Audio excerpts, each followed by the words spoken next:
it's when you adjust the actual size of the window, it adjusts on the OBS as well. What's messed up? It's a little wider, so it's going to go off screen a little bit. I think we're live. It doesn't matter. John and I are going to solve this. That box. Okay. No, just We're do gonna it- hash do it this in You the guys just out. talk chat box. quietly over there, No, and I'll we're just gonna wave. Yeah. No. John and I are going to have a fight. Okay. I don't care if we're do it. live You right do it. now. We're That's going to how it's fight. done. We're live? mean, I don't care if we're live. People need to Have we know. ever that been this is live? People it's need to gonna go. know. All of this is People rehearsed. need to know what and John does. canned. What is that? What is the noise going off in your phone? Coy, I swear to God, It's not my phone. if we go live and you're making It's noise, on my phone. you're lucky You I hear that? haven't hit You the hear go. that? You're You hear lucky I that? haven't hit the You go hear your live button phone? yet. You hear your phone? Oh, it's my phone. I'm Yeah, sorry. yeah. Thank God we weren't live because I don't like to embarrass myself when we're live. Always. Otherwise, Never. you You've have never problem. been embarrassed Yeah. in your life. Yeah. We always aspire to that. All right. How long John, do we run this joke where we pretend we're not live? till you're out of Boy, here. the 3 joke hours. only works if we don't acknowledge I that had we're to live. break the joke. What is going on there? I got to hit this for our podcast. Okay, now we are live and we are recording. What is going on there, citizens of the Reject Nation? We are here to talk about Spider-Man Into the Spider-Verse. I like how Across the Spider-Verse. Across the Spider-Verse, thank you. Jabby went live at the same time, always copying me. He knows to go live on Sundays. We have talked this through. Doesn't matter. If you're here from Jabby, the Cinepals channel, you make sure to come over here and you stay here. Yeah. I love what we've set up here It's because it looks like Miles's chin is protruding out. He is developing some type of abnormal growth, which is this desk. Which is us. Yeah. Which is us. he's having a Tetsuo the Iron Man sort of transformation. Also, you're yeah. above your character in the thumbnail. I'm above my boys Ben and Miguel, and then John's And got I'm above Scarlet. Gwen, and I got Yeah. Pavita That's over right. here. Yeah, so happy. Not the worst. I'm going to make this super big for us to see. Oh, John, I get what you're getting at now. Thank you guys for everyone who is yeah. super chat. Oh, my God, John. Genius, John. Yeah. Genius. Look at It's that. a good thing I talk nice about you before we go live. Always, man. That's why I have my best energy. All right, guys. Well, let's get to it right away. Let's start off with this. Spam in the chat right now. Spam in the chat right now what your rating is out of 10. Let's go through everyone real quick. John, what is your rating out of 10? Dude, like 9.5, maybe a 10. Okay, that's a good rating. That's a good Yeah, rating. it's- Koi-san. 9.9, the highest score I've given in, I think, 20 years. Fascinating. What is the point one that gets in the way? There's a scene, and this is so minute. Like, this is literally, like, I don't even like myself for it.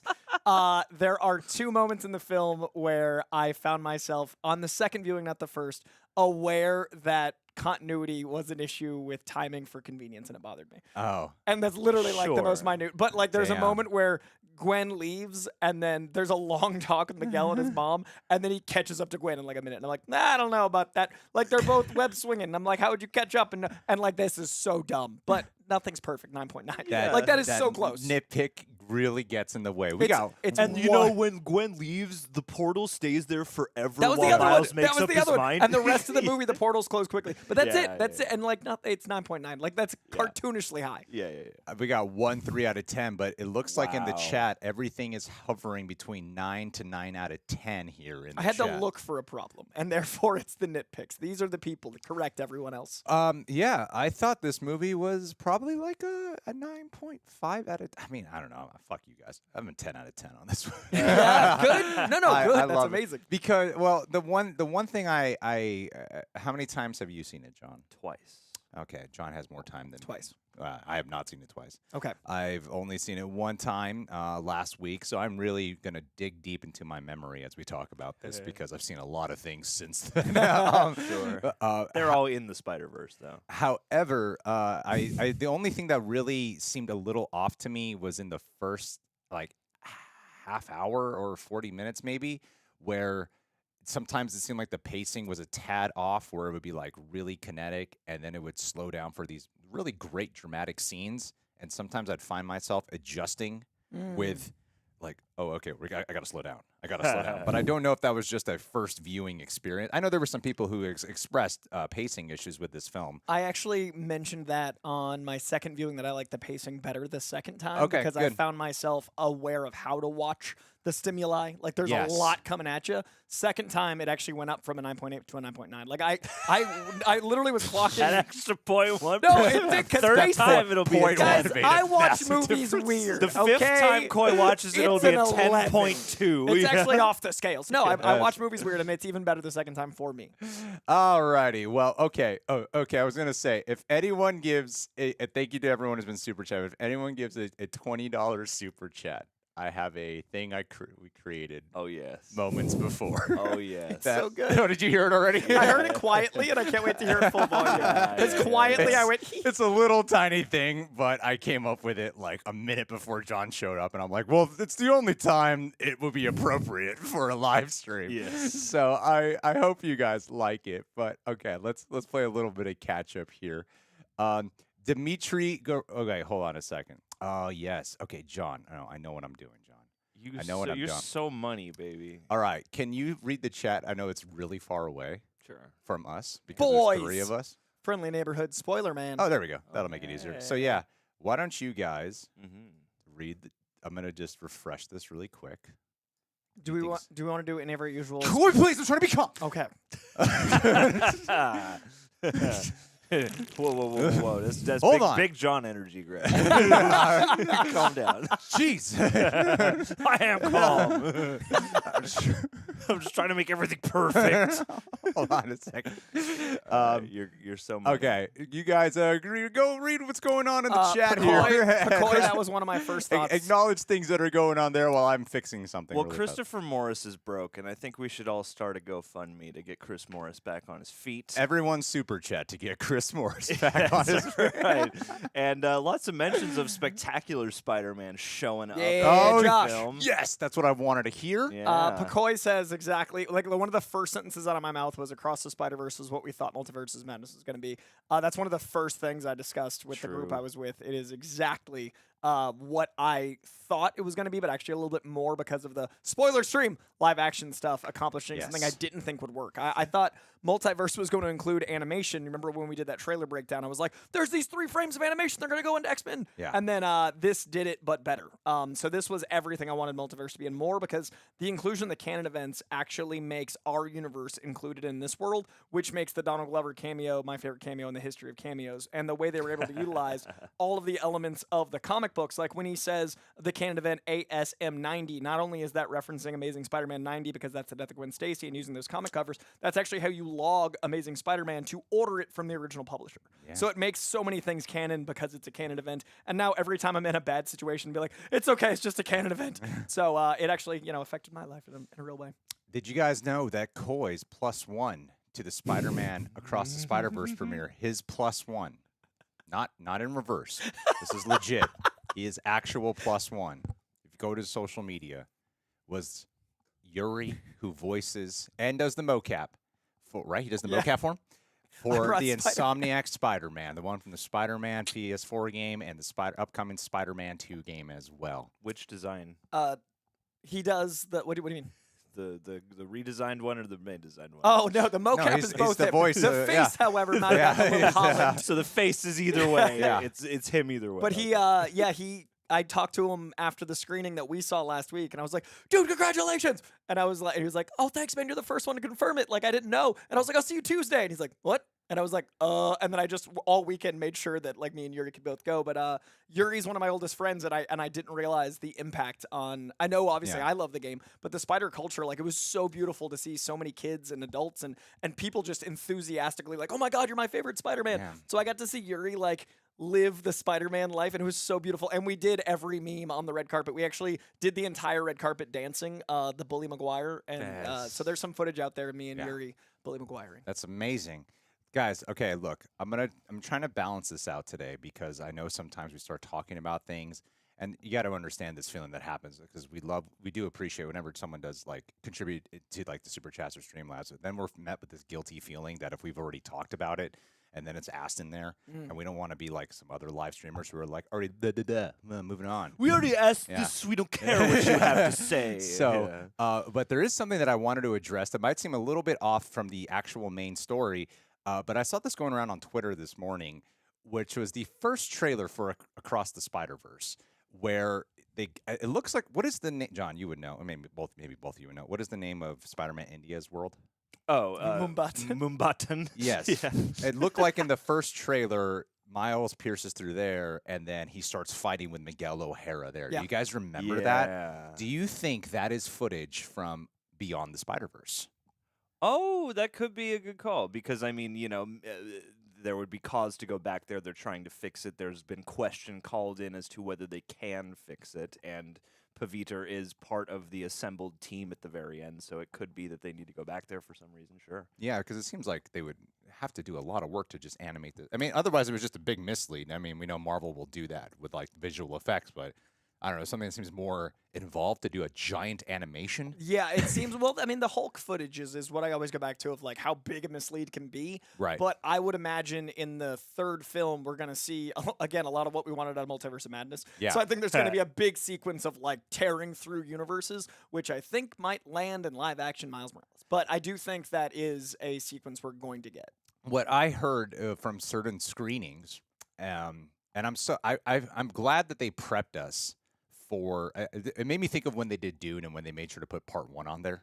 Yes. Because there's a lot of people who were not aware. Which is shocking to me, but I can't remove myself from the industry. I was like, I've known this for 3 years. Yeah. Like, Yeah. it feels so like a fact that it's like, what do you mean it's a cliffhanger? Well, in the original trailers, we're saying Spider-Verse across. It the was Spider-Verse called part Part 1. One. Yeah. Yeah, and because of that, there's a lot of people who are actually upset when it did end without having a full resolve. But that's why I love what they do specifically with Gwen Stacy in this movie, guys. She gets her movie. Yeah, like this movie starts off with what I felt they decided to do, because while Miles does have an arc in this film, obviously it's his plot where the massive cliffhanger is left at, right?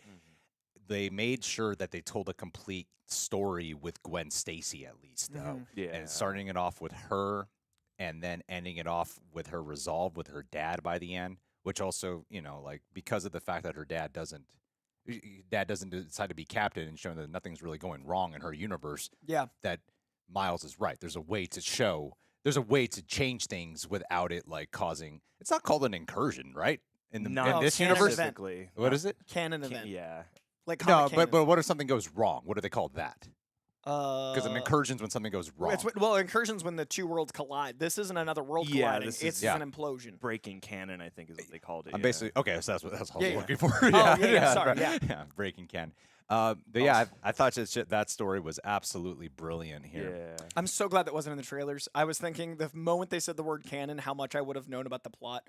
Like even if they used that word, it's such a Yes. comic-centric word. It was a genius use of, hey, comic fans get a little extra juice out of this without it being confusing. I hope that doesn't it end? I'm jogging my memory here. Is at the ending of the film, he's tied up against the bag and his finger starts to spark. So I imagine that the next scene will be picking the opening of Beyond the Spider-Verse will be instantly picking up from that moment and probably getting into a fight with Miles Prowler. I could see That sounds like either an actual name, doesn't Miles it? Prowler. Miles Prowler. Yeah.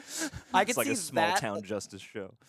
You know how movies usually want to build the suspense? They might show him there and then go back to Gwen with her team and then go back to him. I could see that being like a cut back and forth, like crescendoing action is what I would imagine. Well, I do think they did just as a general point, like a nice job of, even though it is clearly the setup to a second half, I thought this was a well-rounded movie, and making it partly Gwen's story sells that very nicely. Also, Jeff in the chat entered a headcanon that Miguel O'Hara was the bagel, and I support that wholeheartedly. I love that. Yes. I love that.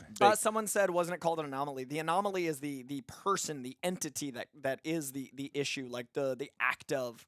So Miles himself is an anomaly, but like if you save that person, they become, that's an event. But the actual event that causes it, like John said, is like breaking canon. Miles Taylor's Prowler. That's right. Yeah, that's true.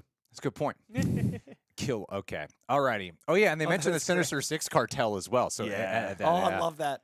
Oh yeah, there's a lot. Oh, happening. There's so much coming in Beyond the Spider-Verse. I hope it's 3 hours. And it's a movie too where you sit there, you watch this one, and you're like, I need the DVD because there's so many little lines of dialogue as well that will flit by you, and you're like, wait, what did they say? And then you're on to When the it's next on thing. Blu-ray, 6-hour live stream, frame by frame. Let's do it. Oh, I want you, Coy. You were telling us a fun fact about this. That was it Phil Lord or Chris Miller or both who Yeah, were telling you Phil, about Phil this? was telling me that the kid that animated the entire Lego sequence is not only 14, but he had to finish his homework before they did rewrites. So whenever they were trying to get any notes to this kid, they had to like talk to his parents, wait for him to finish his homework, solve all the logistical issues of being 14. Yeah. And I got to meet the kid, and an absolute delight. And it's Oh, you got to insane. meet him. Yeah, Oh, yeah. really? he's Okay, cool. there. I also got to meet. So the Lego Is sequence he from like is, Nigeria or he's something? from Canada. He's from Canada. But I think he's originally from Nigeria, but he's like the family was very Canadian. Okay. But the one of the most beautiful things was Lego Spider-Man, obviously a small, and the voice actor for the Lego Spider-Man is a little person who is so full of enthusiasm and joy.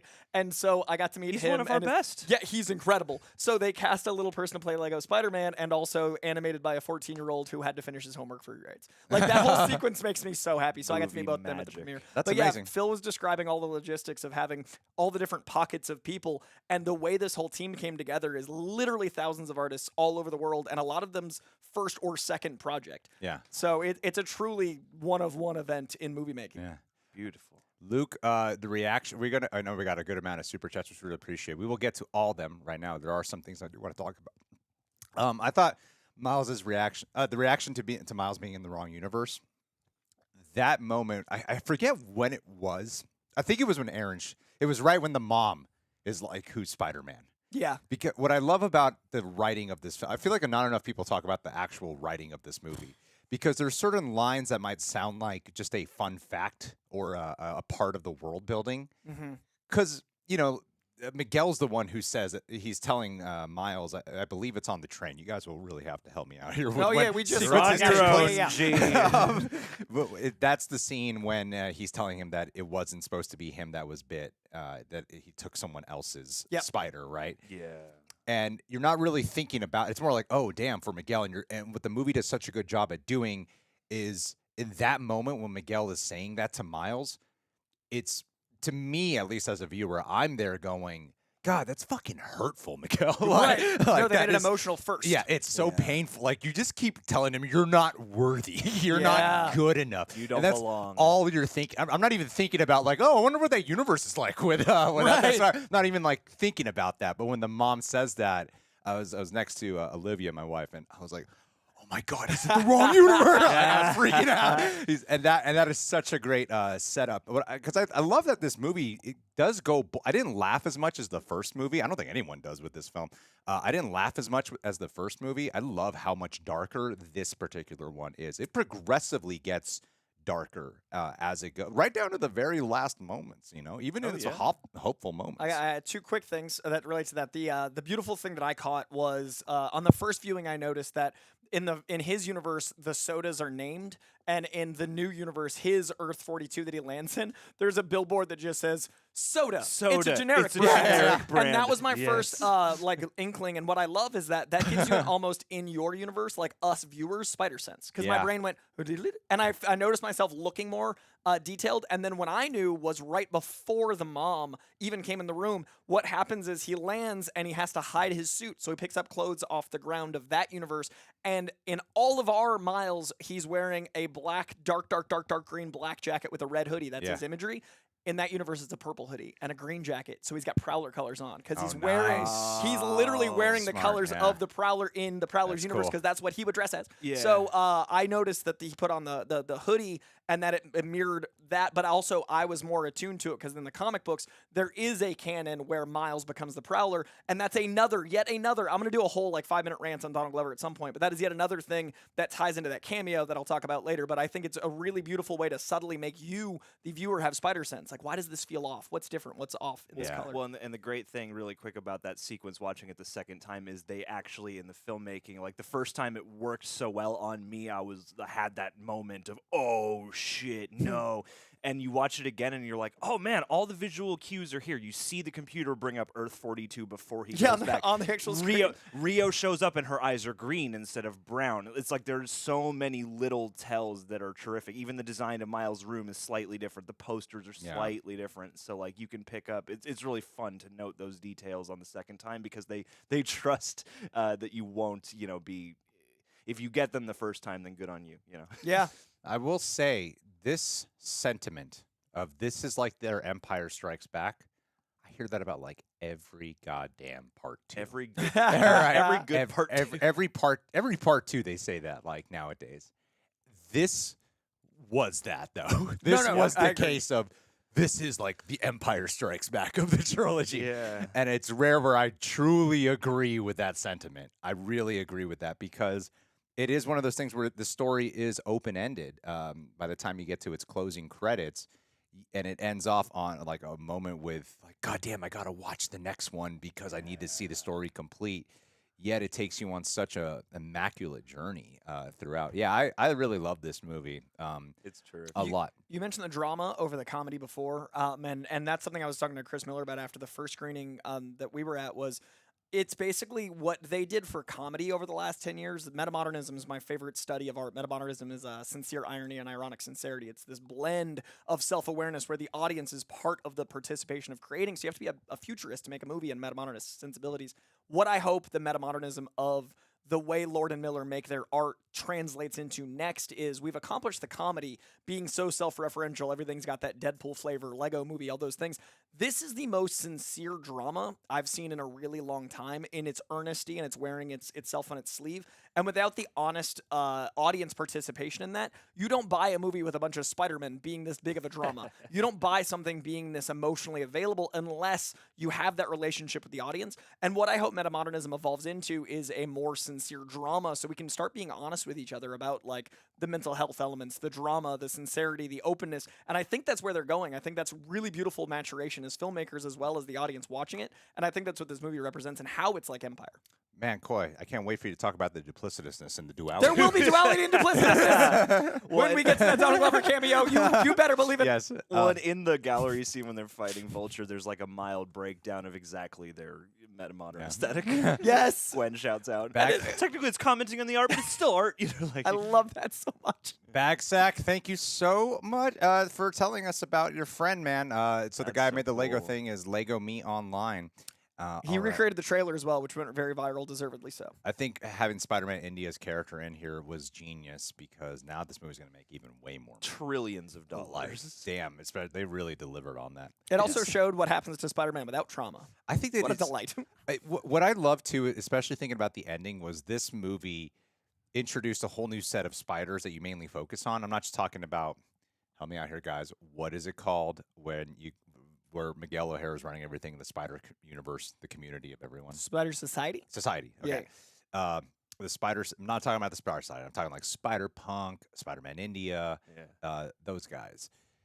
What I think is so cool is like the first movie had like Spider-Man Noir and the rest of them, right? Spider-Ham and all that. Yeah. So they had all those guys, and then they're not in this movie until the very end. Obviously, they're not in this movie. Instead, you get these other characters that other Spider-Man characters you flesh out, and then part 3 is going to be the one where you combine all of them. Avengers level Avengers. And that we'll is get a so couple cool. new ones too. Yeah, and you will get even more. Yeah. But to watch, I can't wait to see like Spider-Man Noir interact with some of these other guys that we got to meet. I want him and Ben Reilly to talk so bad Yes. because Andy Samberg was doing his best Nick Cage. I want to see the Nick Cage like drama off. Yeah.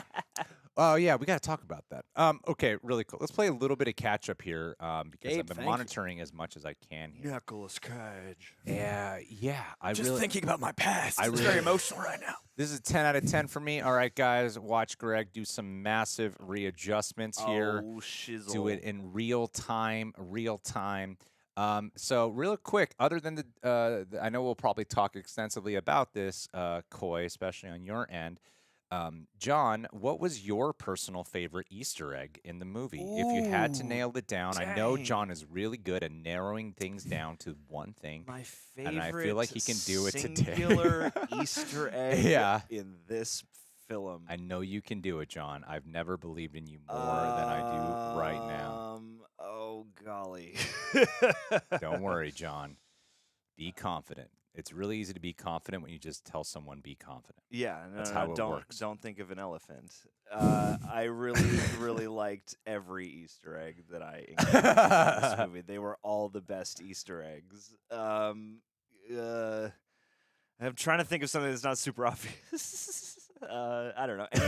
Anything Spider-Punk said is my favorite. It's all right. You bought enough time for me to get to the first super chat of the day. Yes, we That's what did it. mattered. There it is. That's We what did it. matters. Yeah. Well, that's the thing is like you think of Easter eggs in this movie and your brain goes on overload just because it's like every frame is Easter eggs on Easter eggs. Easter eggs. Yeah. Bagman, I was happy Bagman was there. I was happy security guard Spider-Man showed up. All right. So for those who are not just listening but watching, is this visual okay for you guys right now?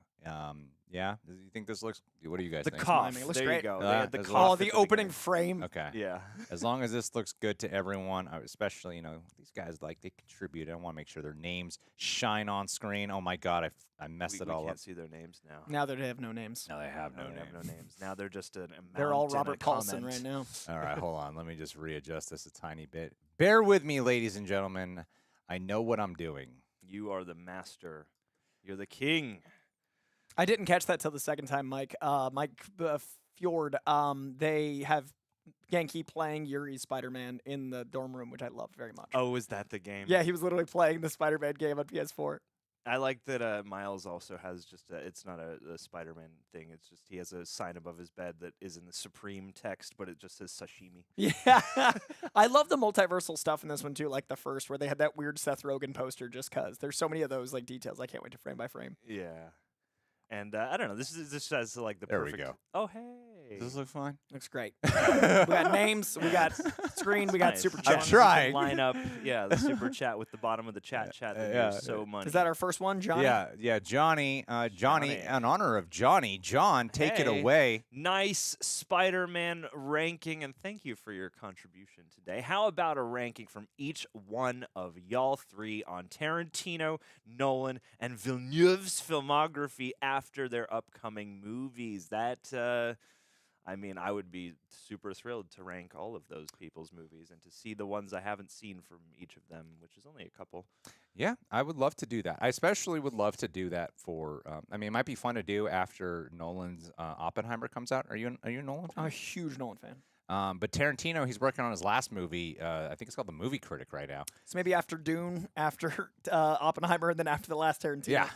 It's true, guys. The live doesn't start until Coy goes off on someone. That's right. Remember that. Yeah, someone get some intolerance going in the chat. Yeah, I'll Thank come you at you for- quick. It's Thank your you. one opportunity. But thank you for the super chat there, Johnny. Bucky Barnes, Buck.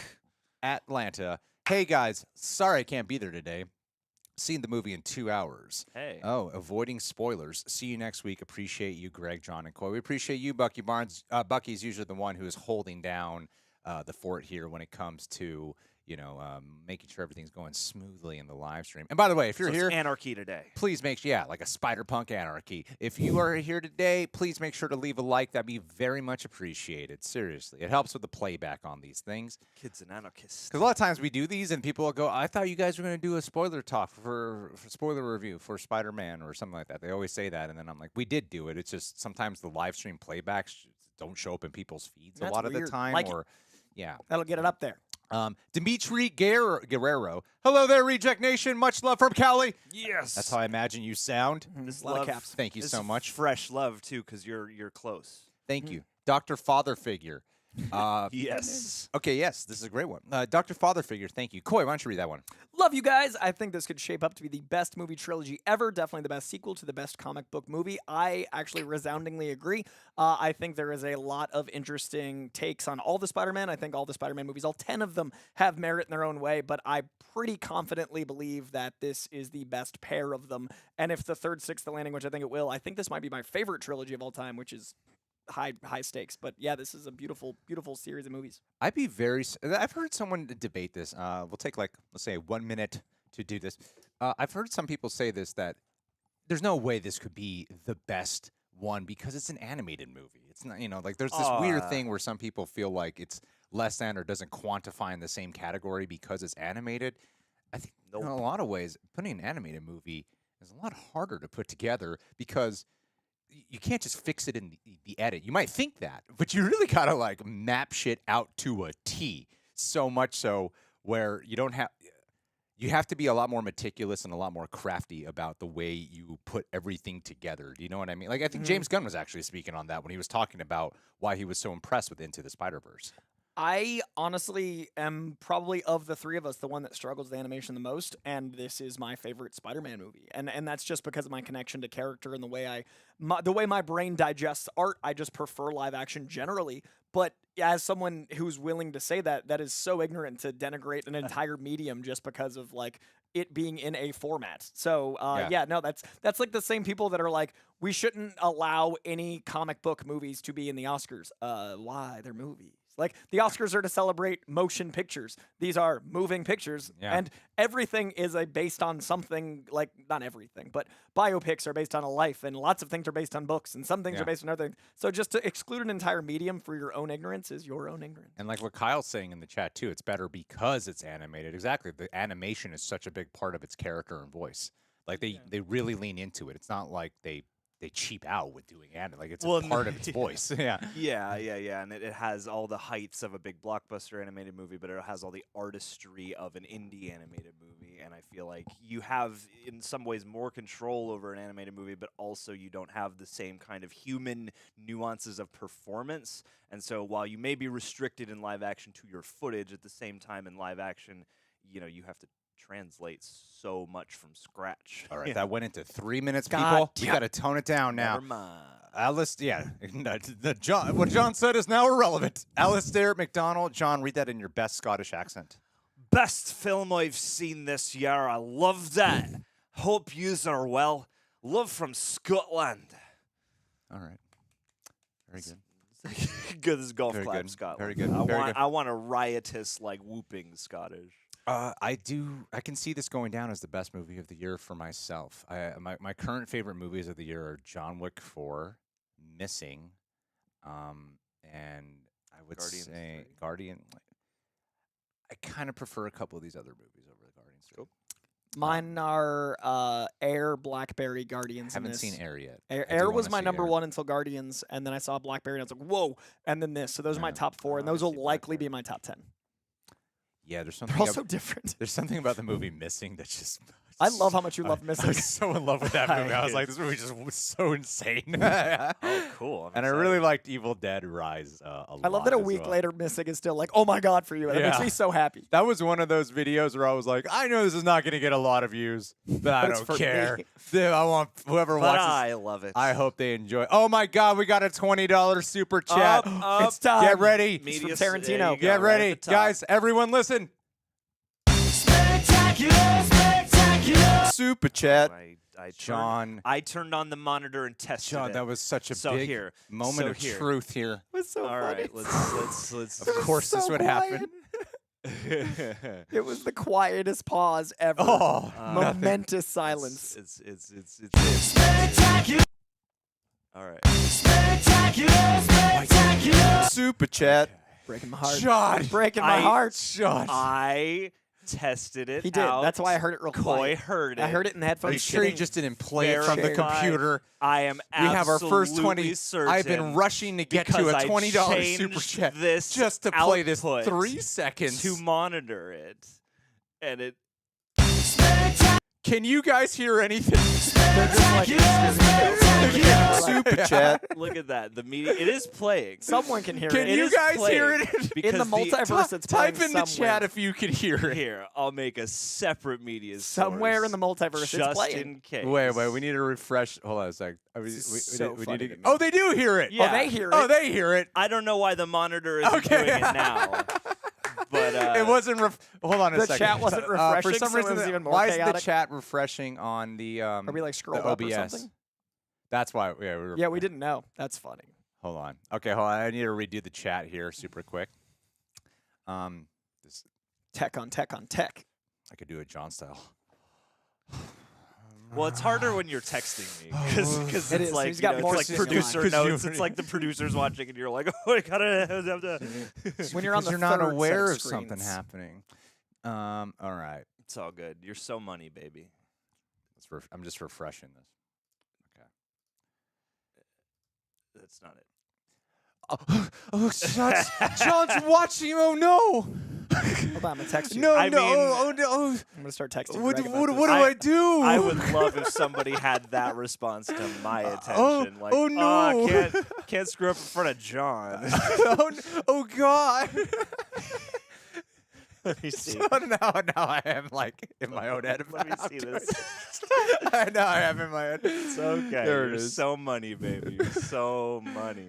All right. Okay. Yeah. It's Chat is updated. We fixed. just had to refresh it. Chat is fixed. We're so Okay, good. so loud. it's so loud. Here's what we gotta do. We gotta run an experiment here. All We right. gotta run an experiment because now we can't hear it. Not only can we not hear it, but they're all going. It's so loud, make it I'm stop. gonna play it back on my phone. Super I can get chat. an idea of how loud it is. I love that we kept playing And it, then and we're they're like, gonna- no. All right, everyone be quiet. I'm gonna hear this. It is so loud. I just heard it. The Spectacular Spider-Man thing? Lower it. Yeah, lower Oh, it. this is so funny to me. Okay. I'm Oh man. All right. Okay, so that's on monitor. And now I'm going to turn it down. Okay, because everything I is don't at- care what anyone says. 10. This turned out better than I could have ever Better hoped than for. expected. Chaos energy is strong. I'm so All sorry. right. We just My ears, it's loud as sorry. I'm deaf now. Oh, please, not again. no, just lower it. It's gonna stay. Oh, We, this for is some super reason, we chat. just so can't hear it. funny to me. Just make it That's so 50% of the weird. volume that it was Please before. stop crying. All right, I'm turning this to a quarter of the volume. This was meant. This is one of those things where you you want to make your wife happy. You get her a gift, and it just totally backfires. That is what happened Trying to do here. a kindness. There you go. Okay, got it. Oh man.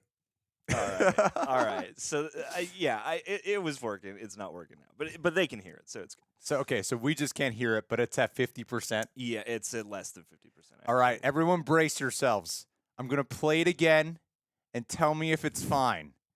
I love that this is gonna go on our podcast Just channel a too. and it's so And loud it's in there. It's just us being like, what are they doing? And that won't even be in here unless I find a way to mix it. Oh, that's later. fine. Okay, I'm gonna hit play again. This is the one. I just hit play. You just hit no. You hit the little eyeball. This one. You can. No. Don't hit that one. Don't hit that one. Hit the spect one because that'll be the appropriate. But it says sound it says level. it's on. Is it just going 'Cause it's- repeatedly? No. Because there's a bar right here that will play when it's playing, and when it's done Okay. playing, it just I'll stops put it at playing. 50%. Just tell me if this is fine. Hit it again. I love the amount of time committed. All right, good. Or what's your actual question, All Quentin? right, Quentin, we got there. We got there. Thank you guys for putting in all the hard work that you do. You're goddamn right. We do. You just witnessed it We right just now. yeah. We will do what we can. I think they said they can't hear it. Too low now. Too low super now. quiet. All right, All don't right, worry. All right. Why? Okay, this is not 50%. You I clearly went said down. I went to a quarter. All right, I'm gonna make it a little bit loud. All right. I appreciate now you guys. Try it. Now hit the eyeball twice. I appreciate you guys. No, we'll just try to the next one. Thank you guys for doing all the hard work. You guys are my favorite channel. Thank you for being patient with us. How do you think the series will end? Oh, I haven't even thought about that. Will Miles meet Tom Holland or Andrew Garfield by the end? Well, that raises a great question about the live action Miles Morales that we are going to be having now that Amy Pascal has announced it next to Kevin Feige, saying it's going to be in the MCU. That was a great moment. Do you guys get the joke? Yep, it made him real Yeah, happy you guys that he got- was talking about that. But yeah, that I think it would I don't know if it would just land where he's like stuck in the live action universe. Although that would be interesting because it would be kind of. Would we want to see? No, I would want to see personally. I would want to see this trilogy conclude and it be its own thing, and then the live action Miles Morales be something separate. I personally would prefer that instead of it just continuing on because I don't feel like I feel you just end up comparing it to what the animated one was the entire time. You know what I mean? I think it would also mess up the actual canonical boundaries of things because it's established that Miles' universe just exists in this animated form. You have live action characters show up, so I feel like if we randomly switched him into live action and didn't just make it so that he's like a CG element in an otherwise live action world, I just think, if you're going to do live action Miles, just start new. Coy, you got 30 seconds. Go. I honestly think that this will run parallel to the live-action universe, but also allow us to be familiar with Miles, so that when you introduce Miles, it is a familiar character, but he's going to have his own different take on that universe. So I do think we're going to have Andrew and Tobey and certain live-action elements in the third film, but when that concludes, it won't be the Miles we've lived with for these 3 movies in live action. It'll be a new Miles, especially since they're not going to use Shameik Moore, who's 28, 29 as a 15-year-old kid. So I think a Tom Holland-esque character needs to die for a live-action Miles to exist. I don't see that being the conclusion beyond the Spider-Verse, but I do see that running parallel to a canon event where we might have a post-credit scene introducing that new Miles going forward. You did it, Coy. I timed him. We have a stopwatch here in front of us now. All right, let's go next here. I also think that ties into Madam Web really interestingly, but that's another conversation. I feel like this will tie into Madam Web. I think Sony is on a great path of like great film, okay movie, great film, okay movie. Just put a great Spider-Man movie in between your weird Sony movies. I would say more good for what this is, okay movie. Good for what this is, okay movie. Great movie, good for what this is. All right, guys, we're going to round 2 this for the Unblush. Yes. All right, ready? Hit it. Tell us if it sounds okay. All right. It's at 50% now. Yes. All right. All right. 1, 2, 3. Super I still chat. can't hear it, which is funny to me. Is that better? Is it better? Comment now. 1 to 10. In How my good is it? When I came up with this, it was brilliant. And it was funny to hear it. it very was small. so funny. But yeah, maybe I should have lowered the volume right away. Now we know. Now we just don't know. You know, you'll just next time you'll export it. Perfect. At a lower Much level. better. There we go. And by next time we can have it programmed into this machine Yeah. and thus have even more control. Nice. Eon Blush. Hey, haven't seen the movie yet. Going to see it tonight. But hey, I'm serious. I could be and want to be part of the crew up there. When Secret Wars comes around, let's do a rewatch of the whole MCU with new rock stars. That's just an easy assembly to do. Yes. All I got to do is hit up new rock stars. We all Be have like, very all light that you schedules. guys got like collab 200 time. hours you could spare. Let's Easy get to it. peasy. Who's got editor? Yeah, this is gonna be a knock. We'll knock this out, no problem. Yeah, that'd be fun. No, it would be fun one of these days. It's been a while. I've done that a couple of times where I've brought people on who were just viewers of the channel, and I think that's a fun thing, especially when it goes great. It's really fun when they're really socially awkward. That's when it's really fun. John, you read this one from J. Colby P. Oh, in the words of Corey Coleman from Double Toasted, shit, 10 out of 10. Yeah. Better than sex. Phenomenal movie. Oh, this is I do want to talk about this because I actually felt this the 3 times I saw Into the Spider-Verse. Ah. And there were a couple of Spider-Punk lines where I couldn't quite make it out, and I thought it was doing the thing that happened before, but then I would ask Olivia, like, what did Spider-Punk? And she knew exactly what he said. Interesting. So I couldn't tell if it was just my ears, but she knew, like the capitalism, when Oh, that's Spider-Punk such a says line. metaphor it's a for metaphor for capitalism. capitalism. I didn't hear that at all, and people were laughing, and I was like, what the fuck did you just Yeah. His crack about propaganda. So Dan V900, thank you again for being back here. Dan V900 says, did any of you have audio issues? I did my first time with the opening monologue, ending monologue, Hobie's dialogue. IGN covered that where I had no issues at another theater, hurt the experience. This is a common sentiment that I am seeing being expressed. It's like Christopher Nolan did the sound mixing on this one. They just don't care about dialogue. Got Dunkirked. Yeah. I personally had no issues in our screening, ironically, but then I did have issues at the premiere. So the premiere had That's a where weird. it doesn't matter. Yeah. That's not the audience that's want to be invested in the artistry. The opening of the premiere, I actually heard them adjust the levels after Gwen's monologue because they were like, I noticed the whole theater going like, and there were only like 20 of us that were at both screenings. So only 20 of us knew that she was even talking to have it be wrong. And then you'd hear her a little bit, but then the drums were so loud. So there were issues at the premiere in that setting. And I want to see it again with like an AMC audience, like a regular theater, to see how it's mixed. But our Actually. screening, I had a good experience. I had no issues at all at our screening, and then I had a couple with the premiere with Hobie and a few other things. I saw it again at an AMC at just one of their normal screens, and I did have that thought the second time of like, oh, this is a movie that really needs like a well-tuned one of those like primo Dolby sound experiences, because I was sitting there part of the time going, is the mix off, or is the mix just low right now, or do they have a different mix where the dialogue isn't as far to the front or something? Have you seen them with the cards they're giving out, thanking projectionists, saying like, "Thanks for putting this at a 7. You could up it to a 7.5." They literally made Spider-Verse, like the directors and the team behind it made cards to give to the projectionists when it's right. It's been that much of an issue. There's branded wow. Spider-Verse token. Wow, I want one. All right, John, read it away. Thank him first. Diego Guevara, thank you so much for being here and for contributing to the convo. I rarely leave a movie theater utterly speechless, and I make movie going a religious thing. Del Toro was right. Animation is a medium, and this is one of the best movies I've seen. In love with this film. I'm glad you agree, and it is absolutely a medium, not a genre. You heard it here. It's kind of weird how animation still struggles to be seen as a medium. Yeah. We don't specify live strange. action movie. Like, it's just another format to tell a story in. It's just cultures across the world seem to have a broader array of like more common applications for animation, whereas here it's like adult animation is more Hentai. prevalent than it has been, but I feel like even adult animation has like a kiddish skew in the States. Well, you see, the thing is, with the Spider-Verse film specifically, prior to these films, what we had were live-action Spider-Man movies. And then we get this animated movie that justifies its existence in the way of, this movie can only exist in animation. Right. That's the only way it can exist. When the audience has already been prepared, like they've prepped themselves for live action. And so I feel like there's a much bigger argument to be made for specifically this film. The closest we'll ever get to live action Spider-Verse that I think will work is No Way Home, and this does another thing entirely. This has so many levels on top of No Way Home. Yeah. I think you're right. Like, this was made for animation. I'm so happy for it. Yeah, if they were like, we're making Spider-Verse live action, I'd be like, why? Yeah. Don't. Chill, it's Madam Web, John. That's going to be a good one. Don't, because we got Madam Web, and that's all we ever need. Chili Chibi. Coy, why don't you read that, buddy? Chili.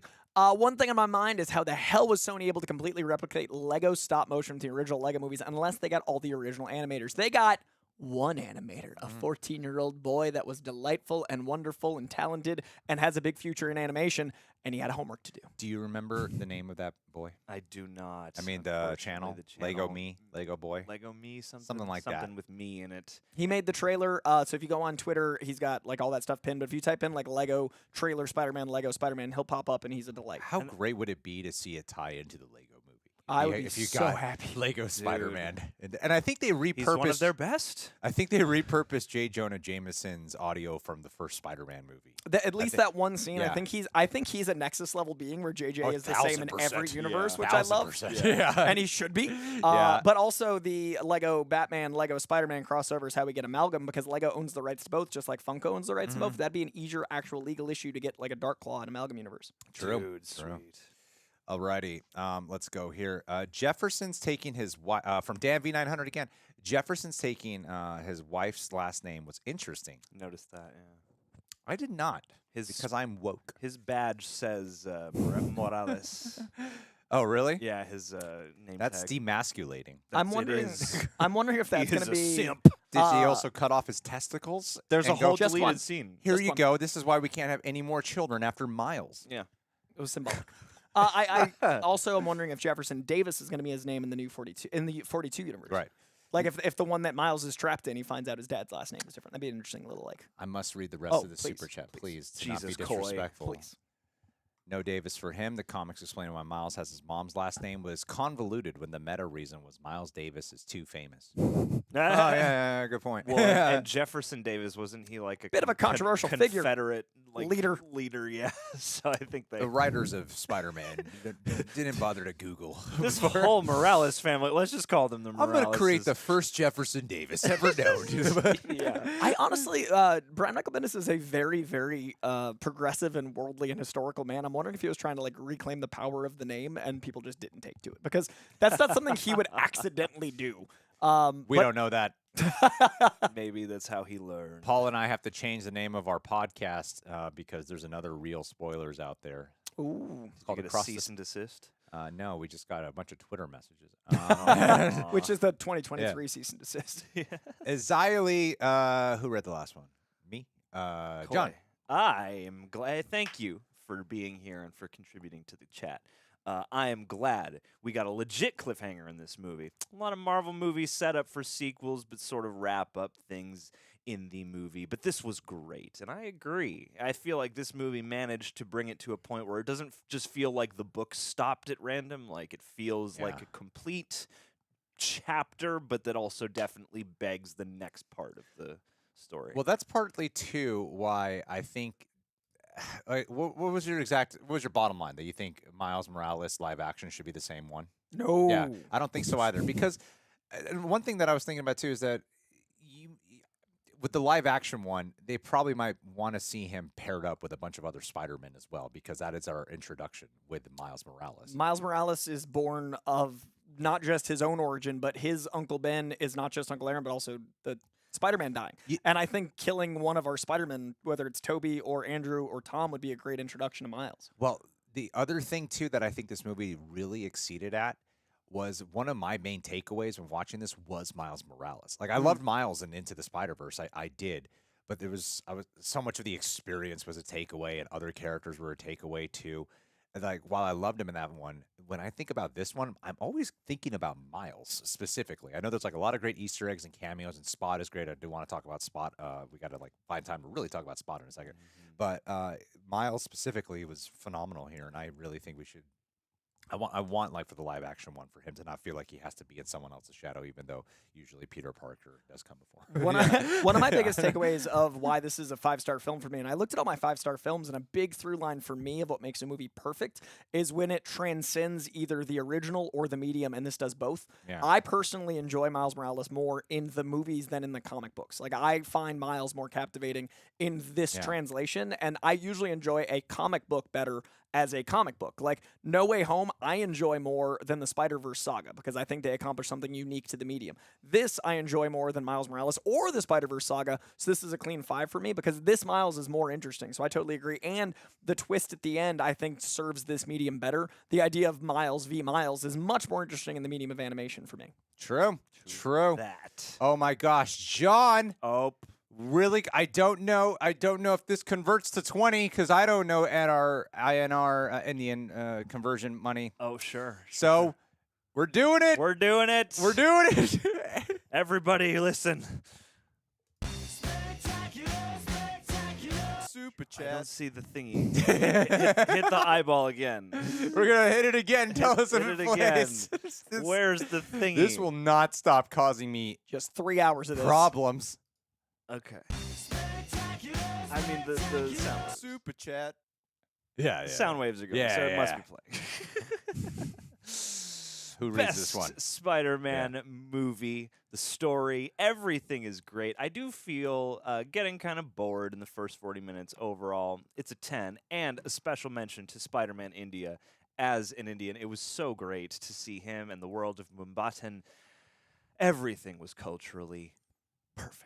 I absolutely loved him in this movie because when he comes onto the screen, so much tragedy is associated with Spider-Man, and he is the complete antithesis to it. I just love his whole approach of how being Spider-Man's easy. Everything's really easy. Another easy adventure for Spider-Man. Very relatable, and I love the whole thing about. Actually, let me try to find this comment while we're on it. I think I saw someone mention it about the dad. While you The look, captain. I also really enjoyed that. I found it already. You better hurry up. Well, fine. You go ahead and talk. I won't even say the thing I Man, had. it's not that I want to talk. I just want to like tie it into the To super this chat. chat, There and we I'll go ahead and have that. It says, it was just an wait, idea. How is Inspector Singh's death canon when the Spot and Miles are both anomalies? So the Spot shouldn't have been in that world to begin, so we'd have never destroyed the Alchemix building. Well, that's what literally Miguel's trying to stop, is the anomalies causing things that should have happened. So it is canon that it happened because it shouldn't have been able to be canon. Like it made a new canon. The problem is canon was him not being there. Him being there is why Miguel has to change things. But Miguel was upset that he saved Inspector Singh. Right.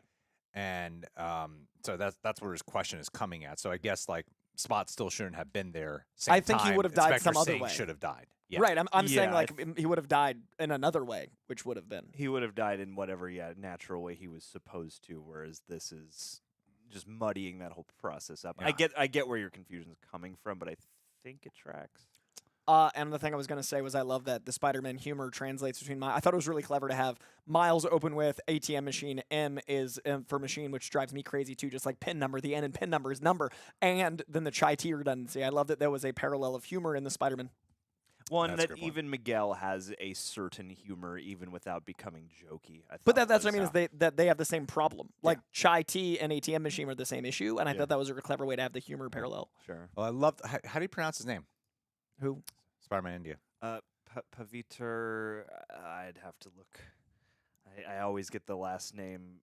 I want to say Pavarkar, but I don't think that's exactly right. Rocker327, thank you so much. He is asking, how do you think the score and soundtrack impacted the movie? Huge. I think it hugely impacted the movie. Big ol' impact. Bigly. Bigly. Yeah, I thought it provided a great sense of it's propulsive, as John would like to say, but it also had some great foreboding elements in it as well. Was there Like, duality? there was a duality and duplicitousness to a lot of the Sure. high parts And a where it brought a lot of percolated energy. dread. Yeah. The treb and the bass, the duality. No, I thought. Privateer Brabhakar? Yeah, it's Prabhakar. Paviter. Say confidently. Paviter Prabhakar. I think it's supposed. Cough like a man. I think it's supposed to obviously kind of evoke Peter Parker, but yeah, Paviter Prabhakar. Yeah. Yeah. What were we just saying before that, though? The score. The score. soundtrack. No, yeah, It's right Metro there. Boomin. It's No, yeah, written it's on down. screen. That's right. There you go. No, Metro Boomin, like, there's so many great like, I thought this movie wove really nicely between the soundtrack elements and the score elements, and I thought what Metro Boomin did with the vibe of the overall movie, shifting from vibes to these really eerie, unsettling, like, distorted sounds, really just evokes, like, worlds coming apart, and I thought it was beautiful. I also thought they did a really good job with the score, making it feel like it's different universes. I thought that Yeah. Spider-Man 29.9 score being a different flavor, but still some like parallels to Miles' score, and Yeah. also the use of aggressive horns that they did so well in Prowler's world really tie into the universe of Miles. And I like that like almost elephant sound is the sound of Miles' universe, but they're able to incorporate that into other worlds. And I've been listening to the score pretty much nonstop. I actually went for a run to it, and it's really interesting how motivating certain elements are and how like emotional other elements are. So when you're not doing a task that is mood dependent, it's interesting. Like just running, I was like, I'm slowing down, and I didn't catch myself like subconsciously. It's that strong of a score. And yeah, as shouted out by Ricotron7, I was talking about the Spot Vision soundtrack. That was, I think they use they because with Spot especially, then we really got to move on. With Spot especially, he starts off so funny, but then Yeah. they would give these teases via his music of no, there's something truly menacing about to come with this guy before we see him like really start to have the dark matter transformation. you Yeah. know? Let's see here. Doe eyes. Who read the last one? Corey, why don't you just The Freo read it? Dios te bendiga. Is that the bendiga? Is Dios what te bendiga. is what my abuela would say in place of goodbye. Hearing Miles' mom say it to him with such love absolutely broke me. I loved all of the elements of other languages not being subtitled because life doesn't have subtitles. Whereas, like, I really liked the to be continued at the end being the comics. I adored that they put in the old thought bubbles, not as speech bubbles, but as the squares that comic books have. But they didn't do that with language because in life you don't have those. So I really enjoyed all the language because New York is not a place that is just English. And I really liked that it felt like New York because of that. I liked that it represented different cultures so beautifully. I loved the entire scene on top of the rooftop because I've been to those parties. I've been to that gathering, and it felt so authentic to have so many different languages bounce around. And that is a huge part of what makes Miles Morales so unique is those two cultures. And I love the scene in the opening with the guidance counselor reflecting that, them talking about those cultures and not making it like heavy-handed. So yes, agreed, loved it. Yeah. What were we talking about? Language. Yeah, I think the next time I show you a foreign film, I'm going to be like, life doesn't have subtitles, Koi. Deal with it. So But learn that's a Tamil. Pick up on this shit now. And that's the trick. You don't watch other movies. I thought the mom, was, in a lot of ways, was like the big heart of this movie. You know what I mean? I thought that she was like. It's cool that the first movie had so much more. Even though the dad's life is what's at stake in this movie, I felt the mom was more the heart of this film. Between the relationship between her and Miles, it was because I don't really think about shit with her. You know, when I think about Into the Spider-Verse. I really don't, actually. I can't really think of any scenes. There's a lot more time with him as dad in the first one. But yeah, a lot of those scenes, you really see the difference in dynamics and like the specifics of the relationships of what Miles has with his mom and how tender that is. I thought that was beautiful. What's going on, John? Mohit Maniar in the chat is setting us straight. Pavitra Prabhakar is the Indian pronunciation. Shut up, John. Shut up, Meg. Oh yeah, and Genki's playing Spider-Man. Oh, it's Spider-Man 2, yeah. not Spider-Man 1. Apologies, Spider-Man 2. And he's not your guy in the chair. I like that they acknowledged how they just made Ned Genki and like sassily were like, no, that's not who I am. And Oh also my Ned's God. beating him up at school. yeah, I love that. We got a really big super chat. I gotta make sure. Oh, yes. I gotta make sure we see. Oh my God. Just hit I gotta. Butterfly R. I'm just gonna. Oh, too long. It's okay. Don't worry Too about long. it. Don't Too worry long, about John. it. Oh no. We're back in action. We got this. We're Looney Tunes. Let me find it. Everyone be quiet. Shh. Yes, Tom Holland should play live action Miles Morales. I think people will be very. If people don't get out there, if that were to happen and be like, you know, I just don't see how you should change the race of a character from what he originally was, you know? If we could have black people play white people, why can't white people play black people? yeah, Tom Holland looks like a I'm Miles not going to think Morales. about this at all and understand what the difference is. Nah, dude, 1-to-1. It's all the same. We live in an equal meritocracy. What are you talking about? Gabe DeCasso, always giving so much. Thank you so Dude. much. You have earned it. Do it. You have earned it. This truly is a super chat. Oh, yeah. Imagine I can hear it. Spectacular super chat. Yeah. It's funny because I'd hear it's just silence for 5 seconds. He says, this movie was something I wasn't expecting, and I loved that. There's a lot of ways this trilogy can end, and that possibility makes me even more excited if the third movie lands, which I'm sure it will. Hands down, can be one of the GOAT trilogies in cinema. You know what I really love about it, too? One of the first pieces of apprehension that Greg had conjured up in his soul, the duplicitousness of being excited but worried. Real duality experience the of man. the nervousness they came up was when they changed the fucking directors, you know? Yeah. And I'm like, why would you do that? This movie, the first one was like a phenomenon. Don't do that. That's crazy talk.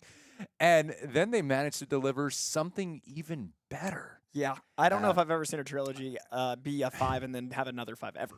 And what Ooh, How to Train Your Dragon. what I found out too, I believe if my information is correct, is that these directors are the same ones that did Avatar and Legend of Korra. Both shows which I have completed. Watch them on our Patreon. Reaction House, watch alongs included. Yeah, I think that was, and I love the animation, especially the fight sequences. And once I was told that after watching it, then I was reflecting on certain sequences. I'm like, oh yeah, I can see that now. That's crazy. I mean, what a step up. I love that. I don't even remember the names of any of the directors of any of these films. There's like 14 of them. Yeah, I don't. Who I'm a directed them. monster, and I don't either. I know that the spearheaded by Lord and Miller. Yeah. Has I just become go, a Lord and conversation. Miller made these movies. Thanks, guys. Yeah. Just you All two by sitting and themselves. drawing. Tim Burton made The Nightmare Before Christmas. That's Yeah. right. Drawing it by hand. The two of Credit those where guys. it's due. Yeah, that's And that- they voice everyone. it does suffer from that one thing, unfortunately, is that it's like Nightmare Before Christmas that a lot of people don't remember. Did Soul as well? No way. I love Soul. Yeah. And Chris Pratt should play Miles' dad in live action. I thought Miguel O'Hara was more terrifying. God, I love the He was chase sequence. Incredible. Also, chase I sequence. thought one of the things I thought was so in my love of meta is that they made Spot a villain that we became Miles over. The whole ride to the movie, we were like, Spot's going to be like a throwaway villain of the week. And then they referenced that in the movie. And then the reason he becomes a bigger villain is out of pure need. We'll talk about Spot more, but I love that we judged him just as the movie judged him. And I think that's what makes this trilogy so interesting is the first movie, the villains are big movies and big villains you expect. The second movie, he's unique to Miles in universe. They picked a villain that is in our universe, not that terrifying, and they made him specific to Miles' universe, unique. So there's so many levels of meta diving into the conversation around those elements within his universe that is brand new and unique to us. Well, it seems like what will probably happen in part 3, I mean, it might sound a little predictable, but it's all about the journey on how you get there, is that eventually, you know, Miguel O'Hara and Miles will have to put aside their differences because they got a lot of different plots set up. You got Miles Prowler, Tails Prowler. You got Miguel O'Hara. You got Gwen stepping in to help. The debate about what if he does save Jefferson, and then you got Spot, and Spot.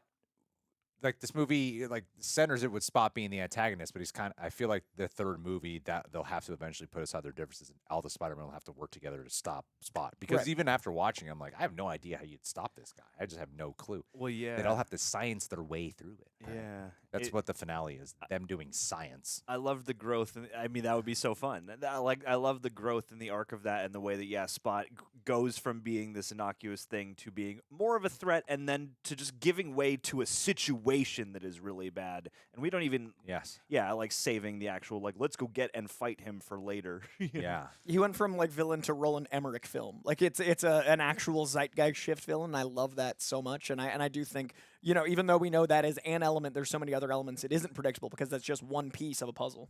Yeah, there's a bit of is it like a xenophobic quality that Miguel has towards Miles? There's something about you were not supposed to be not xenophobic. That's not the right word for it. I think there's a general othering. He's a racist. Yeah. There's something about didn't accept his empanada. He really has this disdain for what he is. Well, I think that's, a beautiful way to have an anti-hero actually be an anti-hero. I think we always have anti-heroes be just light villains, whereas I love that Spider-Man 2099 was someone doing the right thing the wrong way. He's trying to solve, it's the trolley problem. Do you hit the one person or do you hit these 100 people? And that's the beauty of what Spider-Man 2099 faces is Miguel O'Hara is a good guy in the comic books, and he's a good guy here. He's just in the comics and here handling it wrong. I've always loved that Miguel O'Hara is the only Spider-Man or the first Spider-Man to have offensive abilities with his wall crawling because he has talons that make him crawl. So he's literally puncturing the walls as he's climbing, and he uses those talons offensively. He'll rip you to shreds, but he's a good guy, and that ties beautifully in how he handles the Miles situation. He's got these elements of anti-hero, and in the comics, it's because he grows up in a world where Nuevo York is dangerous and it's gone wrong. It's like Batman. Things have tipped the scales to the point where he has to be this aggression. So I love that they were able to tell all of that in a way that ties to Miles and make it that kind of aversion to, okay, the greater good. And then the movie ending on we're supposed to be the good guys. It's a beautiful and nuanced conversation. Yeah, absolutely. You did good, Coy. And hey, Roman Yoder, thanks for keeping a lookout here. Dan V900. John, take it away. Absolutely. My headcanon is that Mayday has to be an anomaly. Peter chose to have kids due to Miles. Miles, as an anomaly, didn't break the world with that Peter dying. Miguel was wrong. The canon events were awesome. Yeah. Yes. Wait, let me read that again. I think I get you. Yeah. My headcanon is that Mayday has to be an anomaly. Because him meeting Miles causes that baby.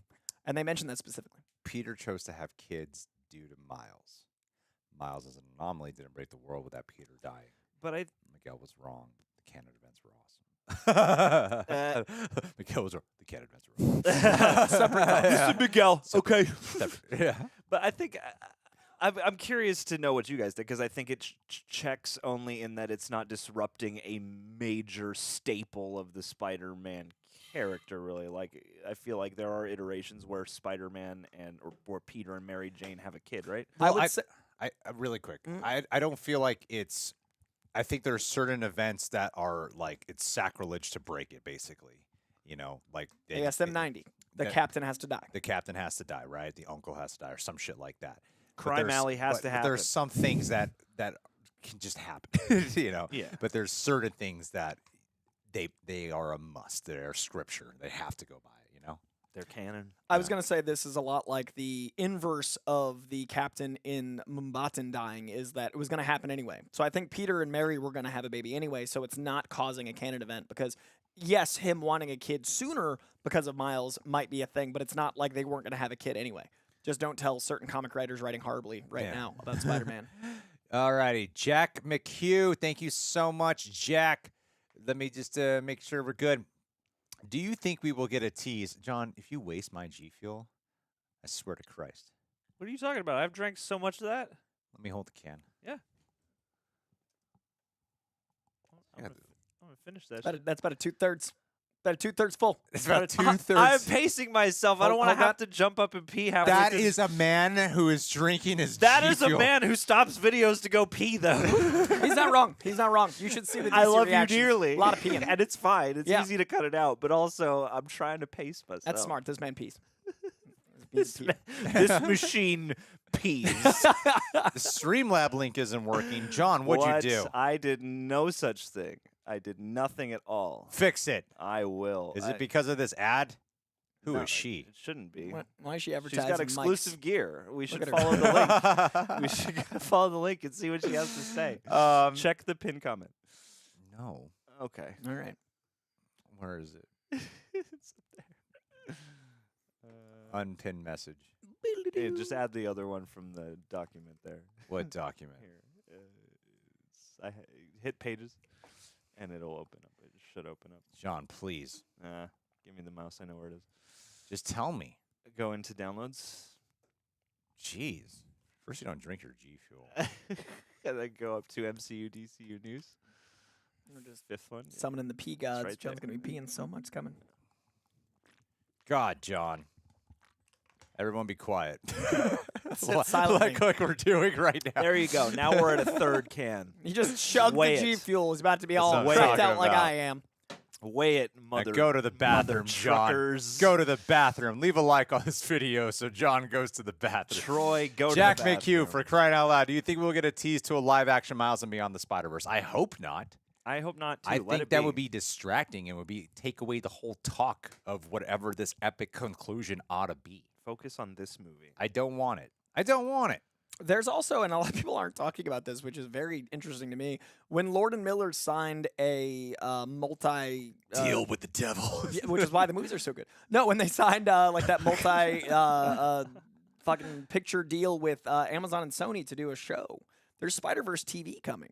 So I think there's going to be a lot of stuff, and I think that there might be a post-credit scene with live-action Miles, but I wouldn't expect it to be too much incorporated in the actual film. Who cares about this TV shows? Am I right, guys? Always. They're less than. What's TV anymore? Just ask Loki and WandaVision. Alrighty. Yeah, the worst Marvel The worst. shows. Guys, Bronson Wright Wolf is saying, have Cool we spoken name. about the bad audio during the narration parts? We touched on that. We did touch on that. About 40 minutes ago. We did touch on that. Find We can't yourself create a- chapters in real time. Find yourself a So, premium screen. Creates a problem here. Get that good. Throw down for the good sound. Bronson Wright and well, hold on. I got to keep us on track here. Okay, I got this. Bronson Wright Wolf, thank you. Tobey Maguire is and always will be the best Spider-Man. You Yeah, hear that, Coy? It's okay to be wrong. He brought the right amount. It's okay. Yeah, it's okay to admit you're wrong, Coy. He brought the right amount of anger, charm, and nerdiness to the character. I'm going to use this moment to talk about the Donald Glover cameo because for some reason we haven't talked about it like in depth yet. It'll come. But yeah, I'd like. Well, actually, you know what? Really quick. I was a bit I thought it was like kind of cool and crazy, but also a bit distracting seeing the footage from like Spider-Man. I thought it was perfect as their canon events. I thought it was a great way to bring it in. Bit distracted. Interesting. Actually, it was the Andrew Garfield moment where I was like, It's because he's so it's handsome. a little weird just seeing it. I was just so aware of what they're doing in that moment, I guess. Yeah, it's just very apparent that you took a piece of. like I almost feel like if they had an alternate take on hand, which is like asking a lot, but like it's like, oh, it's just a scene from the movie that you threw a filter Yeah, on. a lot of people are talking about like this, like the cool cameos from Tobey and Andrew. I'm like, it's just footage from the movie. They have the rights Yeah. to use this. But it's not. Arguably, wouldn't like a frame of a comic book cover be the exact thing as how we perceived that angle from the comic, from the movie? Like that's the view of the viewer of that moment. So they need to use the angle from the film because that is how we perceive it. So just as you have an artist choosing the cover, that's what makes it canon. So those are the canon images of that event occurring in that universe. I So think it's I'm just being necessary, nitpicky. in my opinion. I'm just being nitpicky. That's fine.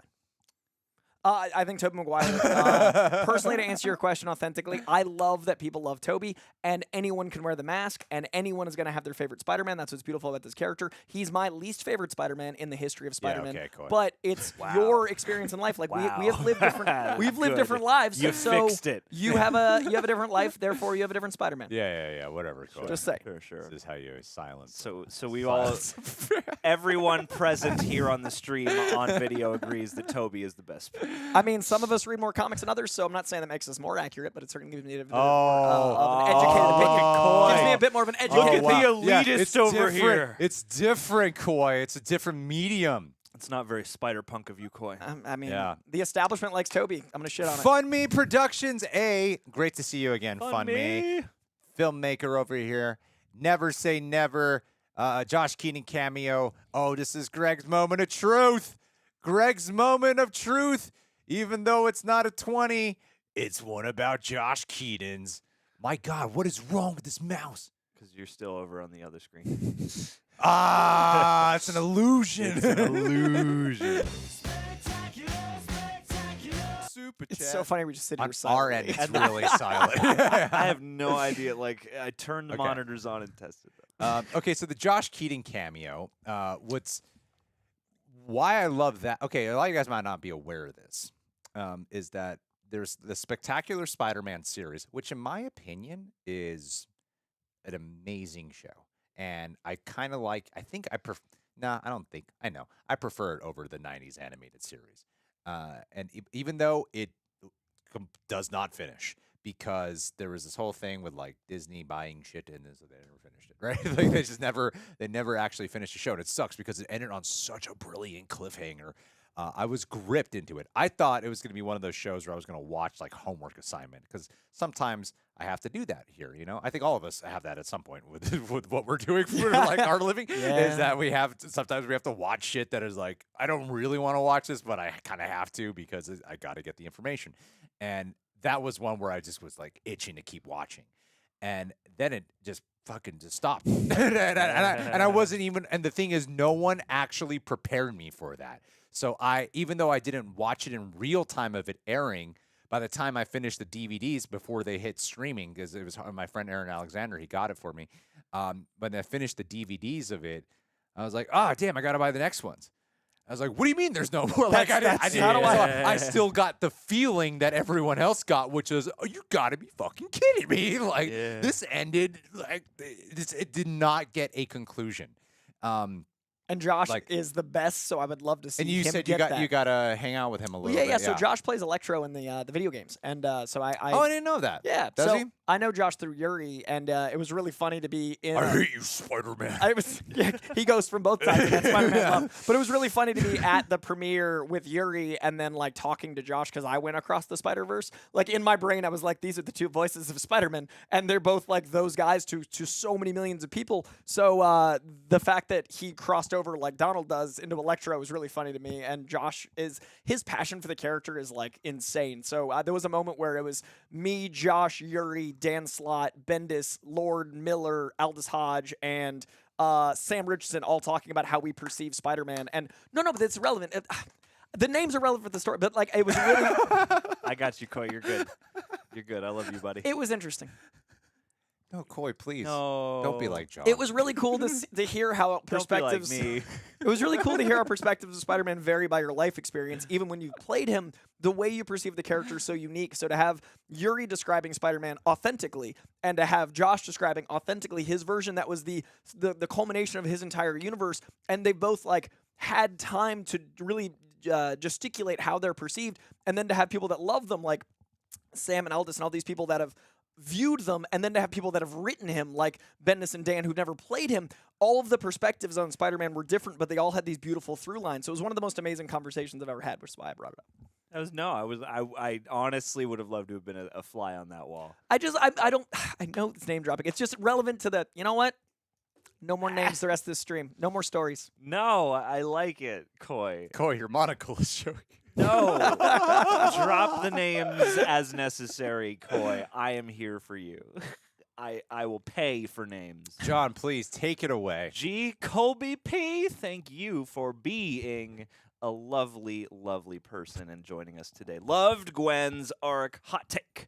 I love Emma Stone, but Really I found quick. I love how I said we were going to talk about the Donald Glover cameo. It has We not didn't happened. talk about the Donald Glover cameo. It's got to be we're one of not the doing chats. it now, It's and we're gotta not be doing it one at of the all. We chats. thought, like, don't talk about it because we know people are going to bring it up and know it's probably We literally opened at the thing with like, I see it in the live chat right now, so I'm like, we just got to talk about it. All right, but John, All right, please all right. continue it. I love. Okay, so hot take here from G. Colby P. I love Emma Stone, but I found her to be nothing more than just a bland love interest and a convenient plot device in the TASM films. Hailee Steinfeld's voice work is amazing here.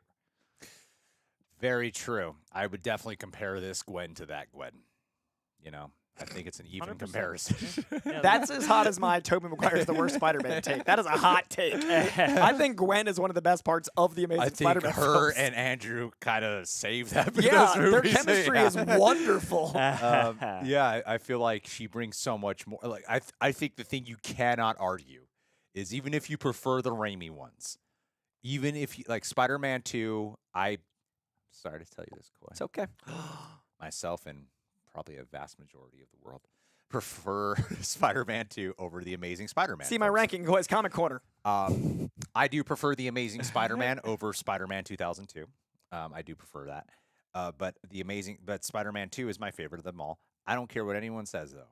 You cannot like Emma Stone and Garfield is way better than Tobey Maguire and Kirsten Dunst. Like any day of the Pound week. for pound. I Yeah. think Tobey Maguire should definitely break up a very happy marriage for no reason, and he should definitely make out with Gwen Stacy in front of Mary Jane before he even has the symbiote, because that's Yeah. what Spider-Man would do. What is your deal with going Yeah. after Toby? Did you lose him in a poker match or something? I'm not saying there's a movie based on his addiction to poker and rage, but I am saying Look, that. Laura Gavira Saya in the chat says you deserve to flex, and I agree. You should flex those names, but you should also flex those guns really quick. I've been training like Yeah. spider muscles. Look at Working that. They're on- too big See, for your working on the sleeve. triceps up the thing is really hard. You have to be at a certain amount of body fat to get there, and it's not been easy. That said, I think Emma Stone added an intelligence to Gwen that she was missing in a lot of adaptations, because what I consider Gwen Stacy is one of the ultimate versions of Peter's loss, right? The character is all about loss and how you handle loss. Power and responsibility is usually misquoted as it's not just with great power comes responsibility, it's with great power must also come responsibility. It's the idea that there's an action required. So for me, one of the issues is in Spider-Man stories, Raimi, you done fucked up, Raimi. Yeah, no action, man. What no, gives? it's got to be a choice, right? So Yeah. Spider-Man can be angry. It makes sense. We're all fully fleshed out human beings. Anger is a natural reaction, but it's the choice to not live angry that I struggle with Toby. There's a lot of characters that make decisions and then like it leads them on a path or another. With great power, there must also come great responsibility, is the actionable task of being responsible even when it doesn't serve you, even when it's at a loss to you. Gwen Stacy represents that to so much to me, because to me, Mary Jane had to change as a character and evolve as a character when you lost Gwen.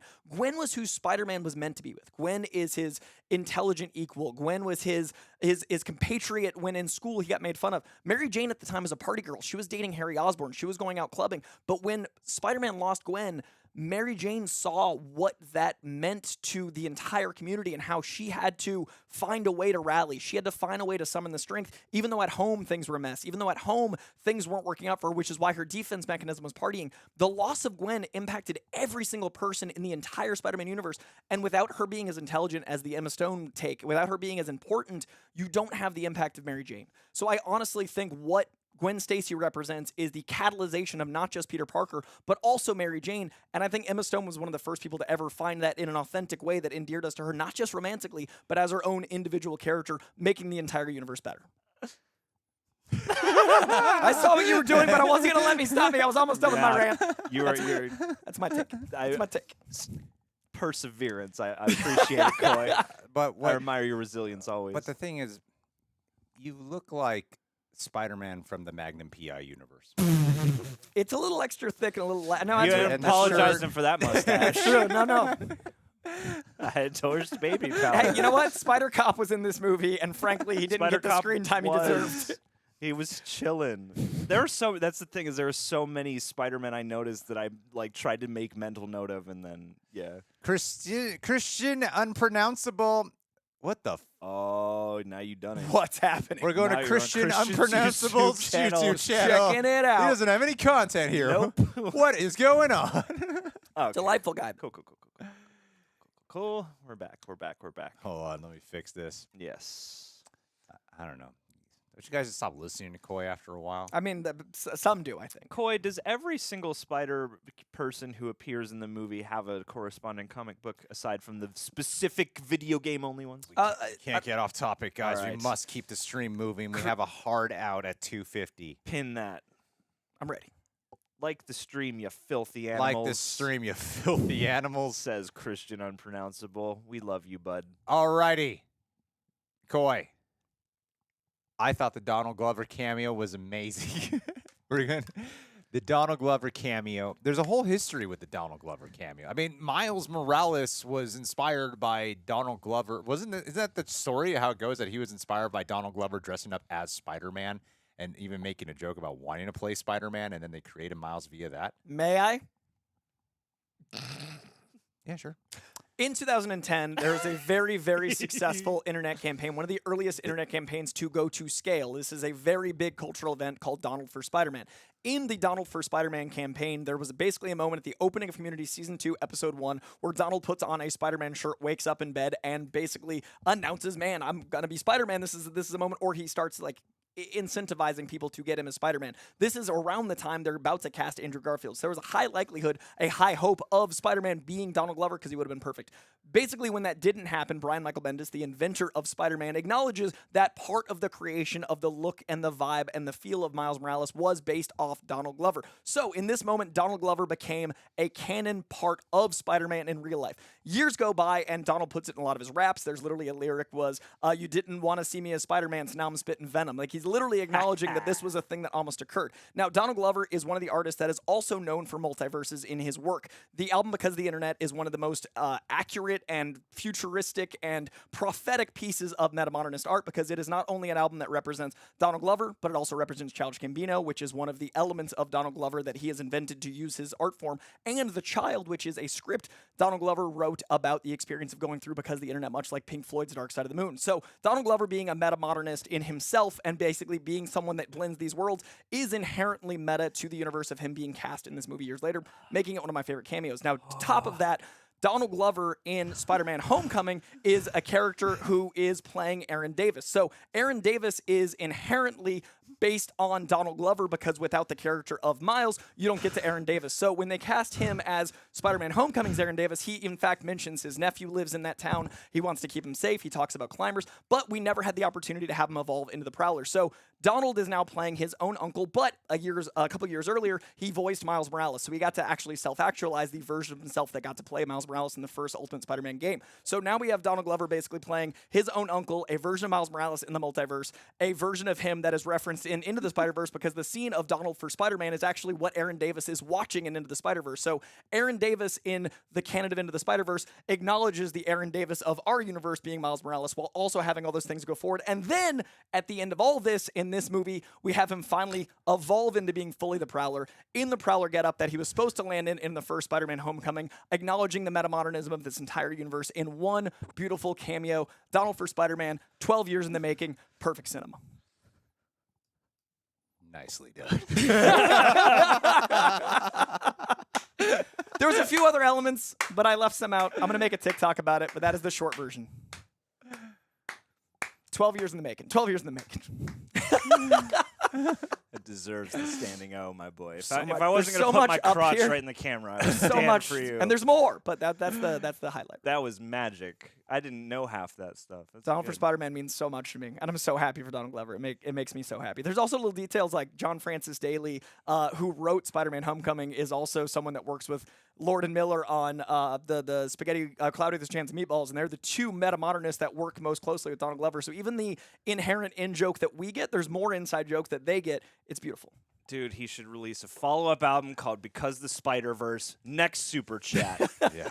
Chloe. I thought that was brilliant, guys. It was good. That was good. That was a bit. That was all that of was, us working together. That was solid gold. That was good info, good physical comedy, Good and zooming. good editing comedy. God damn All the it, above. TikTok. Yeah, no, you're not wrong. You're not wrong. Dude, Chloe on estrogen. Thank you for being here. Hope your hormones are doing well. I love the trans flag above Gwen's door. And Yeah. you know what? Gwen's universe and a lot of her just whole room has the pink and blue color palette, that peppers the whole That's- thing. That's what cracks me up when people are like, this is my because I love shitting on people who like get mad at woke culture all the time because half the time it's not the real thing, right? This movie is so woke. Like Spider-Punk. Spider-Punk's the wokest guy. Is the wokest mother ever. Right? Has such great use of those vibes Yeah, for narrative. 100%. Yeah. And people like are seeing the same people being like, "This is what happens when you don't make a woke." I'm like, You don't know what that word I'm means. glad you like the movie. This is what but happens this is some pretty woke shit. when right? it's woke Like, without being forced to be woke. I'm like, it's pretty fucking woke. This is what happens when it's not And- boardroom and I'm woke. I'm not mad at the movie. I'm not crossing. I think it's funny. And then even like I saw the trans flag. I did see the trans flag. And the protect trans kids. Yeah, on the poster, first yeah. viewing, I caught it. It was like a split second. And I was like, I wonder how many people are going to yell at the screen over that. Even though it's a blink and you'll miss it moment, but there's people who will not miss it and be like, "Rah, rah, rah, rah, rah." I was looking for it. But yeah, I'm like, God, there's so many in Gwen's world. I think doesn't the dad wear like a something about trans lives too, Captain Stacy? I believe he does have something like that as well. You got the BLM sign too. Yeah, Yeah, and Miles the got the bisexual BLM. lighting of her whole universe. Yes, that's what I was thinking. Yeah. Yeah, yeah, So, that whole scene is like- So, guys, it's like.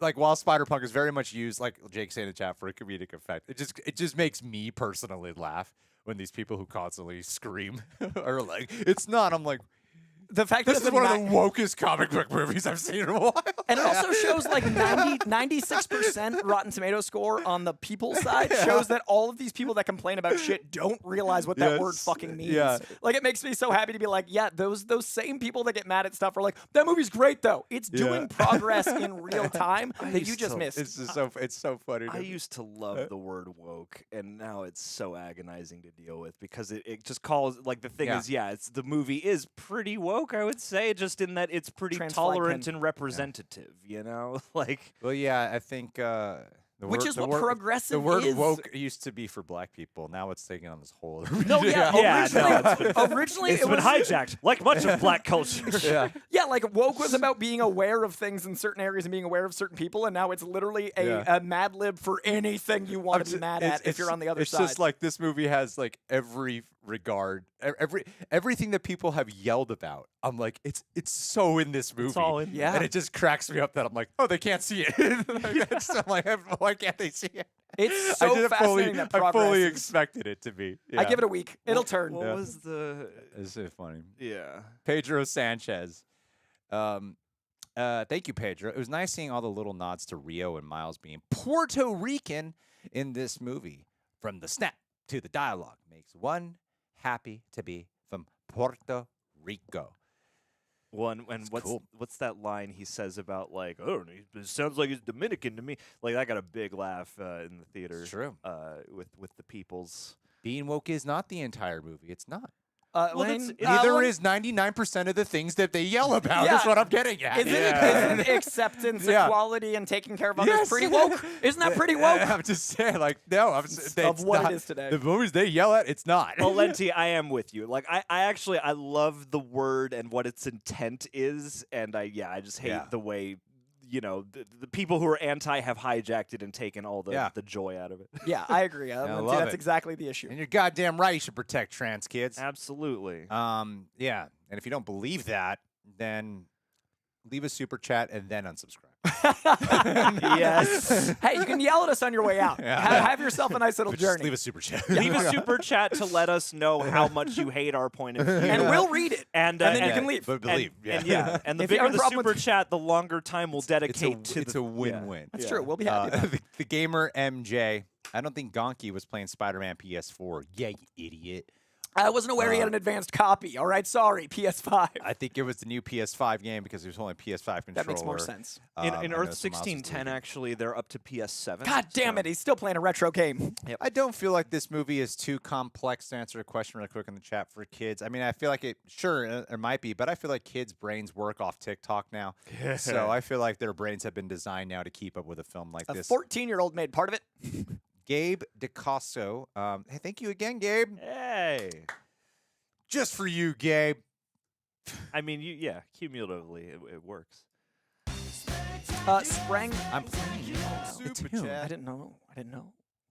Also, I love the album. Metro Booming did great, but nothing can top Sunflower in my opinion. Love you guys. We love you. Thwip your face. That is not a sexual thing. We're moving on now. Thank you. I love this new album very much. I don't Yeah. know which is my favorite because it's too new and like there's something about like digesting music. Love them both. Metro Boomin killing it, though. Jonah Ock. Thank you, Jonah. Coy, read it. Jonah Ox, Sony could use the excuse that Kingpin's Collider sent MCU Vulture to Morbius instead of Strange Spell. I was waiting for someone to bring this up. This fixes Morbius, y'all. Something they to do with literally, Spider-Man. Literally use the same villain. That way, the end of Morbius, the post-credit scene of him suddenly being in the universe, ties it into the live-action universe, ties it into Morbius not knowing why, ties it into a lot of the elements of certain cameos not being in Morbius, but allowing certain multiversal collisions without it being an incursion event. This not only solves Morbius, but it solves some of the elements that were plot holes in the Venom tie-in at the end of No Way Home. This movie, literally, every single issue people have been complaining about Sony, like I said with the MCU, look at the macro, wait for the things to come together. I guarantee you, much like the Kang Dynasty, all of the issues where people think things are in and out of continuity, Sony is solving the problems with this movie. And by the time we get to Beyond the Universe and Madam Web, it is all going to be spelled out and it's going to be all accurate because they have a 10-year plan that I'm very excited about.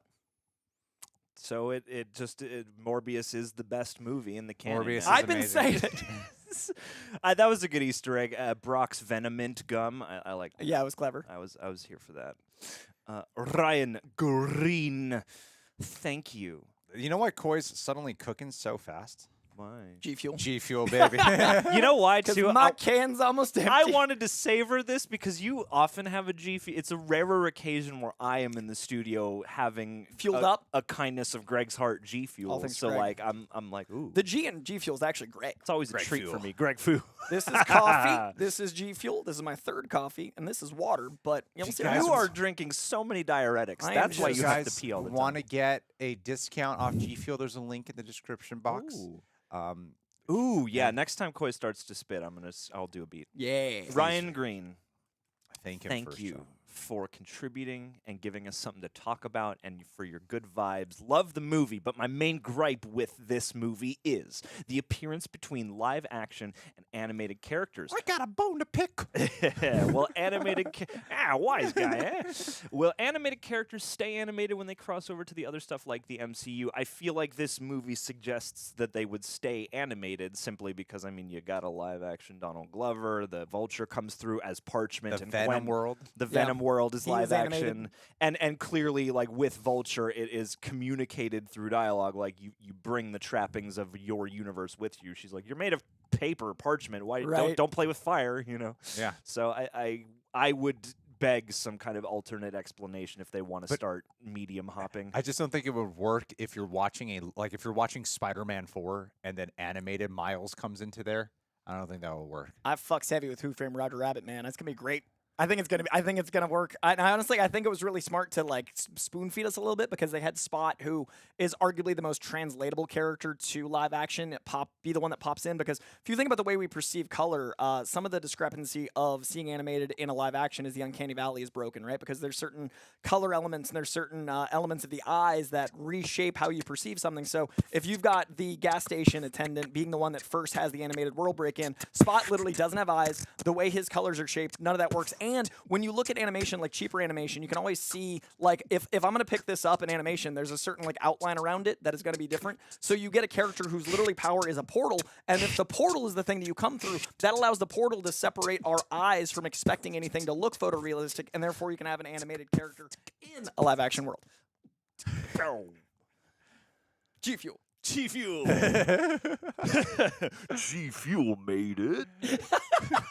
Or what's Metro Another Boomin's one. tag? Hey, Galaxy Geeks, what's up? Good to see Hey. them. Go check out their channel. They got great reactions. Carlos De La Mora. Who could play Miles in live action? I think Shameik Moore can pull it off. You guys don't know. I love this. He did super chat. Oh, yeah? Can't wait. What? Who could play? I think Shameik Moore can pull it off, in my opinion. No one knows. It's like the cloud. How does it work? What is it? I think Shameik Moore can pull it off. in my A opinion. white man can explain it pretty simply. Who could play Miles in live action? I think Shameik Moore can pull it off. In my opinion. Thoughts? Love y'all. I think that would be pretty sweet if Shameik Moore, if they did just go, fuck it. Yeah, you'll be him. I would love a Council of Reed situation where there's multiple Miles. I don't think the carry-on of Miles. Council of Miles. Yeah, but I don't necessarily think a 27-year-old should start the journey of Miles. If they're going to do a live-action trilogy or more, which Miles deserves, I don't know if starting with Shameik is the move. So I think there should be a moment where we maybe meet a multiverse of Miles and we see that he's not an anomaly. I think the closure of Beyond the Spider-Verse would be really beautiful if you find out that Miguel is wrong because he's angry and that Miles is always deserving and Miles is supposed to be this thing and that he self-actualizes and there is an element of like, no, Miles is Spider-Man because he is. Anyone can wear the mask would be a full circle moment because he deserves it. So I'd love if Miguel is wrong and there are more Miles, and I'd love if Shameik gets to play him in brief, but I don't know if he should be the long ongoing because then like you need a 10 years older Peter Parker or more. So I think it puts us in a tricky position age-wise, but I would love to see it. What about Caleb McLaughlin? I think Caleb McLaughlin is a very talented actor that is way more multifaceted than people see, but there's a Latino element to the character that is really important that I don't know. It's going to be a hard cast because those are two halves that are both vital to the character. So finding someone that is those things. I think it's easy from the outside to see Miles Morales and go Black Spider-Man, but yeah, I think you're Morales. absolutely right. It needs the multicultural aspect seems intrinsic. What about Denzel Washington? I mean, that's Or the answer. Samuel L. Jackson, that's the Lawrence answer. Fishburne. Guys, with makeup, you can make Denzel 15. Just jump in there. Yeah. King Kong ain't got nothing on Miles Morales. Oh, I've never seen Training Day. What? Yeah. Whoa! Why is that not on the list? Yeah, that is It's- the I think top it's on the now. list. Huh? I think it's on the list. If it's not, it's in. We've talked another- about it so it's much in in another one of Equilibrium. my lists. God, stop calling it equilibrium. God damn. Equalizer. Equalizer. Off camera, he's called it equilibrium so many times. This is your Ready or Not. I can't get the movie tied. That's the one time I've not called it hide and seek. So that's yours. Matthew Kilburn, a.k.a. Mr. Nakamoto? I'm going to go with that. That's a 20. God damn it. Super chat. I waited that time. Good thing I know sign language. My ears. Haha. Oh, we Love just you guys. got to our first spectacular drop. Oh, Oh, I'm that's so funny. sorry. Thank you. That was when it was at full volume. Thank you for the Yes. super chat, my friend. Thank you so much. That's so Absolutely. funny. Pizza Boy 153. Like all Coy the love. read it. Coy. Always love hearing your thoughts. Do you think that Deadpool 3 being a multiverse story and his relationship with Spider-Man that we get a cameo in part 3? I certainly hope so. I think they should put Deadpool in the animated movie. And, like give Ryan Reynolds a cameo. I think it's going to happen. Do you know what that would also do? Tie into Donald Glover, who was supposed to make an animated Deadpool movie that was canceled during the merger of everything yeah. coming together. That would add another level of metamodernism that would allow Donald Glover to be another facet of the world that allows us to reference the fact that Donald Glover is the reason we have this cascading event of pop culture. Look, it's like the audio from the movie. Talk, Coy. Drums. Talk. And you can't hear him. What's going on? Why can't I hear the dialogue? I do think Spider-Man being in Deadpool 3 is more likely now because of this, and I also think that the culmination of Phase 5 and 6 of Marvel. This impacts. This is a big shift, and Deadpool 3 is going to be the. I think Deadpool 3 is going to be the live action version of this, where it's going to be cleaning up timelines. It's going to be them going like canon events. Like I think Deadpool 3 and this are going to mirror each other more than you expect. Deadpool 3 is going to be another installment in the "This is what Multiverse of Madness should have been" franchise. And I can't wait. All right, John. Look, Lucas C, you're right. I'm gonna read this super chat, and you're gonna be the one who answers. Oh, cool. Okay. All right. Happy Saturday, handsome boys from Kiana Chanel.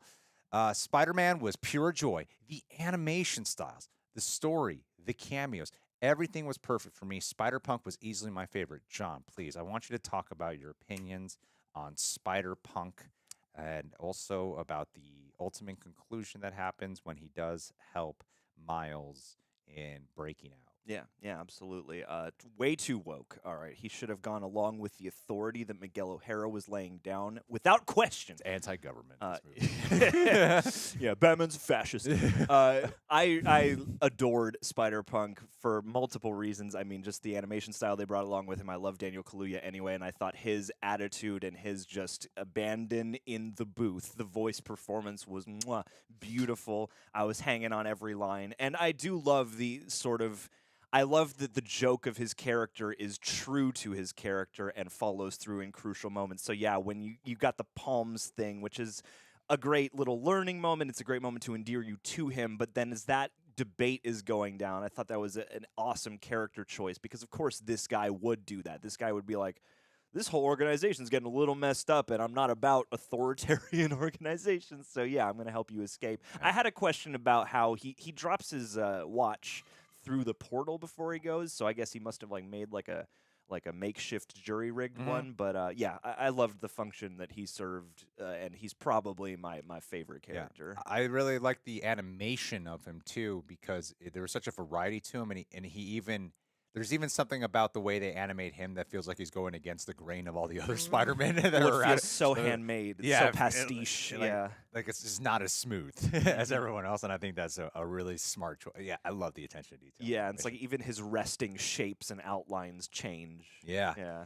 J. Colby P. Thank you so much. This movie and Guardians 3 show that superhero fatigue is a myth. Just wait till the Flash, and everyone's sick of it. I mean, I think people just want great movies that tell a compelling story. That is true. I think the saving grace for Flash, really quick, because a lot of us were talking about it because it's so obvious when you see, Spider-Verse and then you're seeing what the Flash is all about that you're like, two multiverse movies in the same month, one from the Marvel camp and the other one from the DC camp, and you feel like you're probably going to end up comparing them to some extent. And Spider-Verse, you kind of walk out going, I don't see how you could top it. Yeah. Difference, though, that'll allow for viewing experience. Like, yeah, it'll feel different ultimately. And one's a DC movie and a live-action movie. But there is that part of me that's like, I'm wondering if The Flash is sort of wishing that it came out before this movie. I've been thinking that a lot. Because we are the only ones who have not seen The on Flash. The entire internet. Everyone else has seen The Flash. Twice, 3 times, 4 times. Yeah, I've been hunting to try to get into this. I've sent so many emails, and yeah, we're the only ones who have not been able to see it. Everyone else we know has seen it. Expect a late reation. Yeah. Maybe Saturday. Well, and two, hearing about these two movies, everyone's shit. We gotta react to your video, George. Sorry. People's been gushing over Spider-Verse, and then I've heard, there's always that, like, oh, The Flash is amazing. But I have heard people say, like, it's not like the best. It's really good, though. So I do feel like there may be that drop. Also, just wanted to shout out Shane Rose. Was Metro Boomin's voice cameo the Spider-Man who's like upside down in the black and white, who's like, there's nowhere for you to go, and then he's like, sorry, I guys. guess there was. Yeah, that's Metro Boomin, which I loved as a cameo. That's so cool. I didn't realize. The second time I saw it, I was like, which design is this, and who is that voice? Because I bet it's a cameo. Yeah. All right, guys. Due to the time, I'm going to start making sure we stick a little. We're going to be a little bit more pedantic with our timing here. Okay. Did All you right. Google gesticulate because I used it? Yep. All right. So here we go. J03, J3RK off. Joe Jerkoff. No, Yeah. no one would say that. All right. Don't, Joe. Spot had a great origin, but I kind of wish his motives weren't I'm Mr. Evil Man and want to rule the multiverse because we're intertwined, Miles. Why not? I didn't think he had that motivation. I thought, yeah, he's a little deeper than It that. was the trolley problem. He was also really fucking scorned too. I mean, the guy's had a I love that they leaned so much into he's lost so much, especially by what he has morphed into, like physically. Like Yeah. he loses touch. His whole his like bodied figure. It's a body horror tale with him. Yeah. You know. Well, it's an inverted version of what Miles is going through too, because he's like he doesn't belong anywhere and is sort of being discarded and overlooked and all sorts of other things, and is going against all Yeah. the canon rules in spite of that. He's also got basically. such an isolated life because he's from like a future timeline when things went wrong. So I didn't feel like he was Mr. Evil at all. I thought it was a very justified reason to feel that way. Joseph Taylor, thank you. Coy, read it. What possible conclusion would ruin the third film? I mean, I think if they made it a very linear tale that sacrificed all the nuance of, like, the first movie is basically telling the story of quantum theory and making that digestible. The second is telling the story of what canon is and making that digestible. If the third film is just a wrap-up instead of introducing new ideas or not introducing new Sure. characters and all those things, that would feel like I got shortchanged. But short of that, I'm not worried about the third film. I'm not worried about it at all. I think it's going to be amazing. We're going to cry in the theaters. A lot. We got. I was kind of like, the multiverse hasn't really been exciting as much as we all hope within the MCU. Right. But this one movie just like completely changes the game. The MCU has simply been here to push all the other multiverse movies along. Yeah. Okay. Everything Spider-Man All at Once was the perfect Yeah. answer to that. And I also think that we are looking at things too small because it's a big multiverse saga. So Yeah. this just helps people have faith again. Joseph Taylor. John, please. Joseph Oh, Taylor. we read that. My bad. Azealia. Azealia. Azealia Eziali. I saw this. Thank you, by the way, for being here in 4DX, and it was the perfect experience. I believe that would be maybe overwhelming, but also quite fun. I feel like this would be a fun 4DX. I would be totally down to see this in 4DX. I got tickets to see it. I got tickets for Oppenheimer like 2 weeks after its release, just to go against Tom Cruise, and I've got. It's all fucking sold out. It's so sold out. It's so sold out. Yeah. Oppenheimer. I'm like, Jesus, I'm on the last day. And it's like it's an R-rated movie Aw, selling damn. that hard. It's Yeah. crazy. And that is a fascinating topic. I could totally fathom Tom Cruise being upset. He's like, I'm just on a fucking cliff with a motorcycle. The things I've done for you, the things I've sacrificed. This is his hateful eight. 100%. Oh, totally. Yeah, no, and he has been. I mean, from the director's side, Nolan has been such a champion and proprietor of IMAX influence within just modern cinema. Yeah. And Tom Cruise has been the star-making vehicle on For that cinema. side. Yeah. So it is interesting to see them at odds with their films because, yeah, I mean, like, Nolan is the director, Tom Cruise is the star. They're both IMAX lovers. I bet Tom Cruise wish he hadn't seen Tenet in the lockdown now. Yeah. Millie Staniforth says Oppenheimer in 4D, and you literally get nuked. Just a bunch of flames. Oh. It's just a bunch of charred Yeah. skeletons at the end of the show. J. Colby Pay. One more thing and a funny thought I had, Greg. I know you're already prepared.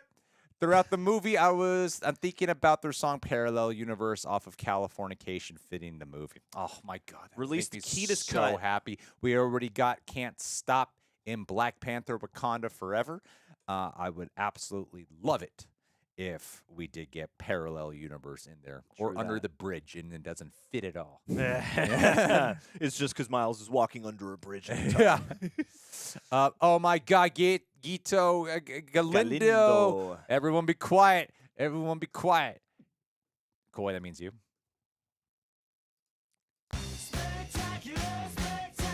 For us, it's a Super moment of chat. silence that doesn't generate any of the energy because we can't hear it. Yeah, it's just peace. So weird. So weird. Watched it last night. You. Watched it last night at Regal in QNS. Not sure where that is, but I'm excited. Sound was bad. Didn't matter. I love it. Watching it again. Animation was perfection. Is this setting the bar too high for Spider-Man live actions? Love you guys. Thank you for everything. No, it's setting the No. bar too high for whatever the animated shows are going to be. Yeah, Set- I mean, it's. set the bars high, boy. I feel like No Way Home gets a lot of crap because it uses characters in a live action setting that people consider nostalgia. But if you actually look at the writing of No Way Home, it has so much going on. So I feel like the live action bar is like high because of No Way Home.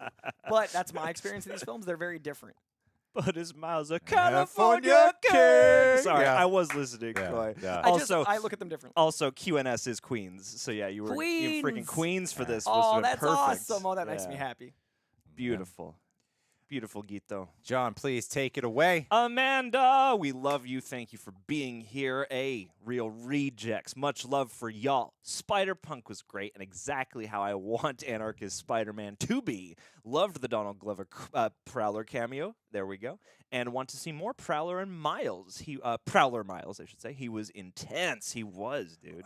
The brains. So, John, what do you think the lesson will be for Miles from encountering Prowler Miles? What do you think there's one thing that I love about these films. There's always they lean into the themes to advance their plot. So, what do you think the character journey of our Miles encountering this Miles is ultimately going to lead to? That's an excellent question, and I am honestly, I've been wondering about this because Look at his brain moving. Yeah, That's why I looked at John first. I've been wondering about this because there's so much about Miles's journey that just kind of happened to him that wasn't about his choice in the matter necessarily. I mean, certainly he's inserting himself in what Miguel says about so much of this is your fault. Like I get that. At the same time, obviously there's going to be some kind of this is what could have happened. This is, I guess it's like the bigger version of. It's personifying that fault. It's like, in order for you to have this spectacular life, a different version of you suffers greatly, and that's speaking to the balance of, I guess, the universe, the multiverse, etc. But I feel like Koi would probably have a deeper insight, comics related.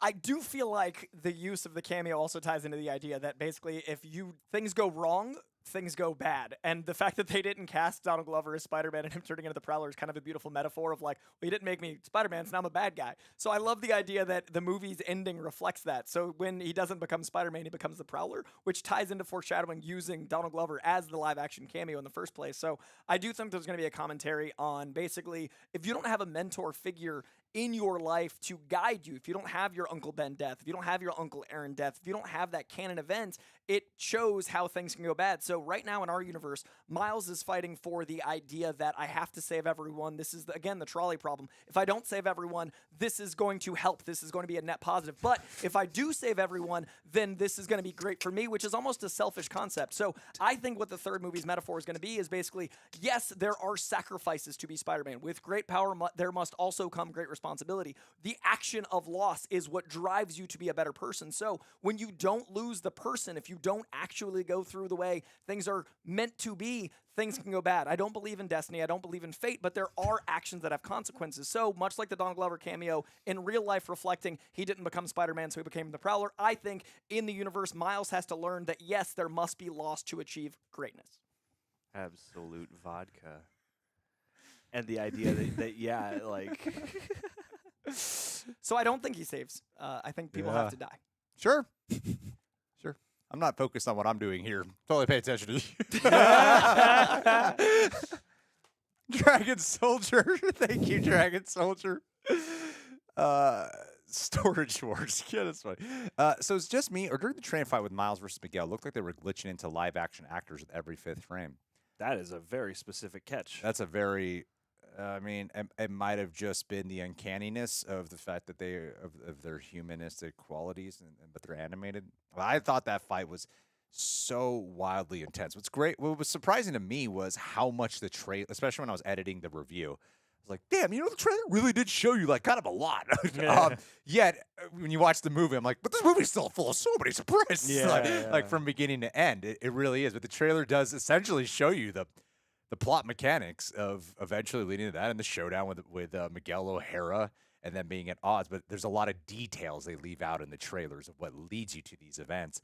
But I thought those sequences were breathtaking. Yeah. There was nothing more thrilling to me than Miles having to outsmart and having to escape from a shit ton of spider people. Totally. There was nothing more exciting to me than that. Like we've plain and simple just haven't seen any Spider-Man movies of him other than Spider-Man versus Venom and Spider-Man 3. Brilliant film, by the way, and exactly the feeling that is generated here or gesticulated here. But it is that. But that was such a beautiful sequence, and to me, heart pounding. I was on the edge of my seat, even though I knew the scene was coming, specifically with him and Miguel having a showdown. But my brain didn't prepare me for he's gonna have to fucking maneuver his way through all of them. That is beautiful. I love that So it paralleled thrilling. the first film in that the first film had a train going like laterally, right? We never really saw it ascend. It was a train that was moving as trains do. It was a train that was going through the X and Y axis of reality. It was a train this way, but I love that in this one it allowed the Z axis to be implied because the train was ascending. So I pictured it as the first film's about the multiverse in a contained area, but this film is about like stacking the multiverse, so things are happening simultaneously. Because 2099 would allow the timeline to be at all times, right? Like the everything Yeah. everywhere all at once. So 2099 is happening parallel to 2002 Spider-Man, happening parallel to 2010 Spider-Man with Garfield and Tobey stacked. So I love that the train metaphor in the first film is doubled down on this one by having the train go vertically through the Z-axis in its own way. True. True that. Okay, we talked about this at the very, very beginning of this stream. But John, why don't you answer that? What was your reaction? Sidra Zadie is asking, thank you so much. What was your reaction to find out that Miles wasn't supposed to be Spider-Man? Yeah, I mean that hits I think hard, especially when Miguel just lays it out, and you're like, oh yeah, I can see how this domino has really affected a lot of things. And you could argue like, yeah, it's happenstance, it's not your fault, but at the same time, it is like you were in like a really bad place at the right time, I guess, you know, because of all this. And it is like a conflicting thing, and it makes me excited to see how they unpack that with the whole Miles Prowler thing, because, I mean, yeah, there is like a compliment to that, but there is also so much that is just sort of like random, and if they hadn't been at the Collider and all that stuff that he lays out. Like, I thought it was a really beautiful way to use the first movie in a way that it's one of those things. I think it's always good when you're sitting there watching the sequel and you're going, was this like the plan from the start? Because like this tracks and grows out of that so well. And yeah, I think it really gave me this feeling like of Miles is kind of alone amidst all these spider people, you know, and I think that's a very unique thing to be able to communicate, because there's always something that others a Spider-Man. But And especially with the way Gwen and Peter B. Parker look upon him, it's almost like there's a pitiful look that they give him that he does not want, you know? yeah, it's like it's like they know he's got a terminal illness and they don't know how to deal with it or something. Yeah. Diego Guevara, thank you so much. Thoughts on Gwen being trans with symbolism of acceptance of her spider persona and her dad, plus the colors of her world and flag Easter eggs? Well, we have talked about it, and I think it's used nicely. I don't feel like that. I think someone was just saying it in the chat. I'm processing a lot of information right now, but that I think people ultimately don't actually, even the ones who like fucking bitch about woke culture all the time. Like, just say, I'm not saying they're bitching about actual woke culture. I'm saying what In quotes, what they just woke like culture. the keywords: virtue signaling, identity politics, woke culture. I think at the end of the day, we actually don't have a lot of people don't have an issue with that. I think what they have an issue with is if they feel like it's in some way being like disingenuous, being forced into their way. When a lot of times I don't feel like it is. Personally, it's sometimes there's something that comes front and center, but I think sometimes there's subtle things like that where you could totally miss it, but it's still there. And that's what we were trying to talk about earlier, was that a lot of times when it's being described of what people are mad about, we're in the camp of you guys get what I'm trying to say with this? Oh, really quick? 100%. I want to make sure. Yeah, I understand what you're saying. Yeah, what I'm trying to say is that what they get mad about, because I've been seeing it's been going on in the chat this entire time we've been talking since we brought it up. What we get annoyed at is the fact that no, the same kind of context is still here, and we're not trying to say It just doesn't feel heavy-handed. We're not. Yeah, it does not feel heavy-handed. It's actually done really well, but it's still so much laced throughout the film, and to say that those things are not in this movie would be false. They're totally in this movie. And I think it's really cool how it's a little bit more overt than a lot of the properties that people actually get upset at.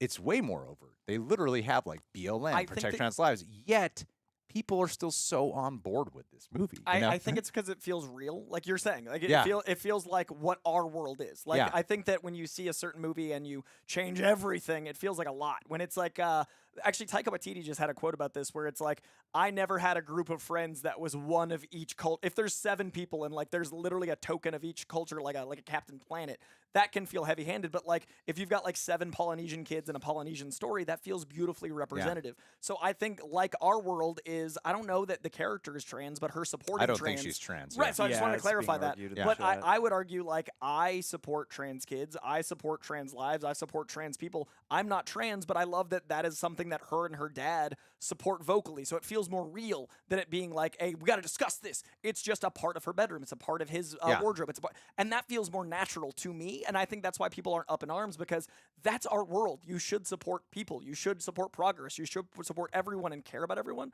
So the lighting is beautiful. The elements of it are beautiful because it feels like our reality where loving someone is how it should be, not something that should be noticed. What's funny to me though is, remember the Blue Beetle thing where George Lopez's line, a character we don't know who the hell he is, like we don't know who that character. What's his name? Like, tell me everything he's about like- that he's character. Jaime's Like, uncle, like- yeah, you don't really know that most people don't know who this Right. character is. And he has one line in there about Batman's a fascist. So that threw a certain And camp of people people assume that is the whole movie's point of up in view. arms. And then there's and it's obviously some like stupid joke. Then you got Spider-Punk in here who has a lot of these lines, and yet no one's upset about it. And I'm not saying people should be upset. I just find I find humor in the fact that no one's upset. Well, yeah, Yeah. because it's just part of the character, and that really Yeah. reads. It's not a character. It's not a message disguised as a character. So I wonder what if those lines were in the trailer. How that would. Well, the yeah, trans that- flag that was in the im- trailer. I didn't miss that. I didn't catch that. Oh yeah, I saw it in the first Yeah. trailer because I was very like, oh, they put this Yeah. in this to show people where they stand, and I like that. To the chat, it doesn't really matter if Gwen is trans or not. That's what we're saying. yeah. Yeah, we're saying we she's- haven't been told it, but it doesn't matter. seems as if she's not, or she. I don't know. She could be non-binary, wherever. But it doesn't really matter if she is or isn't. Yeah. Just like in our universe. Yeah. Yeah. That's what I'm saying. is it Clearly, doesn't- she's down for the cause. She's in a punk band. Yeah. Come on. Yeah. Not to stereotype all punk. I'm sure there are some intolerant punks out there, but Yeah, because it is funny to me what has happened with the word, what has happened with the idea of what woke culture is, when really it's lost sight of what its original meaning was, and it's become a bunch of things that other people have like labeled it as now, Yeah, and a negative connotation. you know? wokeness is And- just opening your eyes to the systematic injustices of the world and being aware of how to move despite them. My No, favorite is it's still about SJ. white women. It is no white women have done all of the legwork. It's for about the it's woke- about it's about female leads in that's, movies. That's Sean. right, and making every white character black or Asian. Diego, we got you. It's like it's not the main takeaway of the movie. Not at all. But it's becoming a topic of It's conversation. all I think Yeah. about That's now. what's so funny about it, is it becoming a topic of conversation. I love it. I love it. Hey, conversations are good. I personally, it's Tiger Girl, thought it was better than the first movie, but that's insane because the first one's like a 9.8, this is like a 9.9. They're both insanely See, Blandeezy's bring up a good point where I actually feel like Spot could have a change of heart. Sure. good. Oh, you that'd know, be cool if you like, unites he becomes the so universe. zen. It seems like they're setting him up for being like the most ultimate villain, which well, yeah, there's a very big likelihood that could happen. At the same time, I could see it going down the like an Auto Octave or the mini Spider-Man. Yeah, those villains that reform. Yeah, I could completely see, because like, who the hell's gonna stop him? Right. Like, how do you stop this guy? And only how cool only would that be? Spock can stop himself. Yeah. And what if he's an element that helps them navigate the web of life? Like, it'd be so cool if like his interdimensional abilities Yeah. become a positive. he becomes like a crucial part of keeping all the continuities intact. Which Yeah, ties into Madam exactly. Web, which would be cool. It's right there. Yeah. All right, really great, cool. great. I like big respect to the Spot. Great character. Yeah, really impressed by that villain. And good job for Jason Schwartzman doing the voice. Yeah. Liked his vibe. Nicolas Cage's cousin, Spider-Man Noir's cousin Spot, which is funny because they're both black and white. Are they I was so really? sad when they Yeah. said he wouldn't be back for Spider Noir, and yet, you know, they made me happy by the end. It was good. I mean, maybe it's a different voice. All right, we got some Streamlabs we got to make sure we get through. Chills. All righty. Garth Harkness McMurray. Yeah. We're what's 30 up, man? minutes behind here. Oh, longer Wait, than that. What? Oh, wait, John? That's from May 20th. We have some other ones. No, we're gonna read the May 20th ones. There we go. There you go. No Chanel is the first one from today. Oh God. Oh man. Oh God, oh man. Oh God, oh man. No Chanel. Thank you so much, my dear. Haven't seen it yet, so just supporting from afar. Aw, Oh, kind. You beautiful, beautiful woman. thanks for letting us spoil the movie for you. I hope you listen to the whole thing. Yes, front to back. Thank you, No Chanel. Luna. Luna. Hi, y'all. You all look beautiful. Stop it. you You look beautiful. look fucking amazing. fine. Stop it. Did y'all like this soundtrack more than the last? I need to revisit the last. I don't know. I certainly kind of. I messed this up. Hold on a second, John. John, please. There we go. Now it's perfect. Missed it more than the last. This one, like, it grabbed me, the soundtrack. Not to say that, like, it might not have the first time, but I haven't had as much of, like, I associate Sunflower with the first movie, whereas this one, I kind of felt the whole soundscape, so I'm kind of leaning to this one, but it might just be recency bias. Terrific Yeah. either way, yeah. Also, just in the vein of this, go listen to the Attack the Block soundtrack that Basement Jacks did. Another Also, the score for this by Daniel Pemberton is Yeah. like incredible. Oh, sure. Absolutely. Respect to the Pemb. All right, here we go. Where are we at? We June are at 3rd. Dust. Dust. Hey, first time donating to anyone. Whoa. And I'm sorry, I'm not doing a lot. It's okay. Then we're moving on. Moving on. That's a dollar's worth of a read. Oh, thank you. Yeah. Anyways, did you guys see that apparently it took 3 years for them to develop the art style of Spider-Punk? I think it took 4 for the original art style. Correct me if any of this is incorrect. I mean, I would certainly believe it, and I would love to see more behind the scenes. Like, you assume everything in the movie like this is created on a computer. However, you do have like I could tell the first time we saw it, like the Lego. This is not CG Legos; these are real Legos. So I would be very curious if there was any actual collage or pastiche How going did into this it. movie only cost $100 million? I don't understand because how do other movies cost $200 million and this one costs 100? Like animated It's movies. wild. It is That's staggering. mind blowing. The fact that it's going to make all of its money back opening weekend and then just go on to profit, I'm so happy. It's for probably it. because they don't use super expensive voiceover actors. Yeah, but even the visuals, like Yeah. neither does Pixar, and Pixar movies cost like $200 million. It is interesting, and I mean, I wonder. True. And I love Pixar, but like how? It's the kind of animation that really makes me wonder because they do leave. Like, I love that the look of the spot. You can literally see the circles, like the guidelines and the Yeah. early parts of animation. So there are aspects of the animation style that look like unfinished or hand drawn, and yet I sit there going, does that take less time or Yeah. does that take deceptively more I think time? it would take more You know? time to accurately do it. So, like, you know, I am a little mind blown, yeah, Yeah. because the art style is so many things and like every frame looks like it must take so much time and care and they also tweaking. hired, in talking to Philip Lord, they hired comic book artists as consultants. So the art that you love from the comics, or I love from the comics, if you read comics, they brought them on to help the animators draw in their style. That is something unique to this movie and also cannot be cheap. Yep. cannot cheat. All good. The Wombler. Do you guys think Yeah. the Inheritors are going to come into play in the animated universe, or do you think they might save it for the live action movies? I think that's for me. I think the Inheritors and Moreland and characters like that are going to stay unique to the comic books. I don't think they're going to be live action or here. I think the Inheritors are more beneficial for the medium of comics because they're almost like vampiric. They feed off the life force and things, and there's a lot of things they haven't introduced yet that I don't think they will. The idea of a spider totem, the idea of a lot of the animal elements. In the comic books, Peter Parker, Spider-Man, is attached to this thing called the spider totem, and that's why he fights a lot of animal-based villains like Rhino, Vulture, all those elements. They haven't introduced anything akin to that here, and I don't think they necessarily will. So the idea of the Inheritors taking the life force of these animal totems doesn't really tie in. That'd be a lot to really tie into a third film. So I don't see a live-action Spider-Verse working. I don't really see an Inheritor totem element working, but that's the beauty of this canon event. All these universes are unique to themselves, so it all still works in that medium. True. Boogie.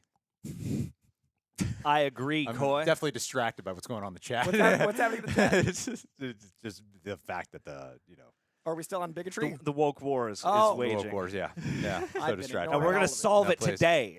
Normally, I'm doing what you're doing. Just fucking. I'm just thinking. Fucking. Respond to every single one. Not busy. There's a reason you're not banned, dude. You're good. You're good, Busy. B. Oh yeah, Busy's great. Yeah. Busy Brown bad. downtown. It's just your name's Busy, and I saw a chance to say Busy Busy being Brown. mad. Because it comics. worked there, man. It worked. Absolutely. Busy, fight.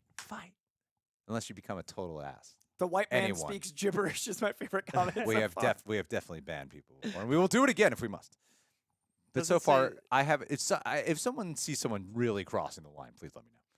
But I haven't DeReal seen that. Antonio as 50 Cent I said, like a good I ain't conversation. talk fast, you just gotta listen a little faster. Oh, Lenti, I watched the NR breakdown.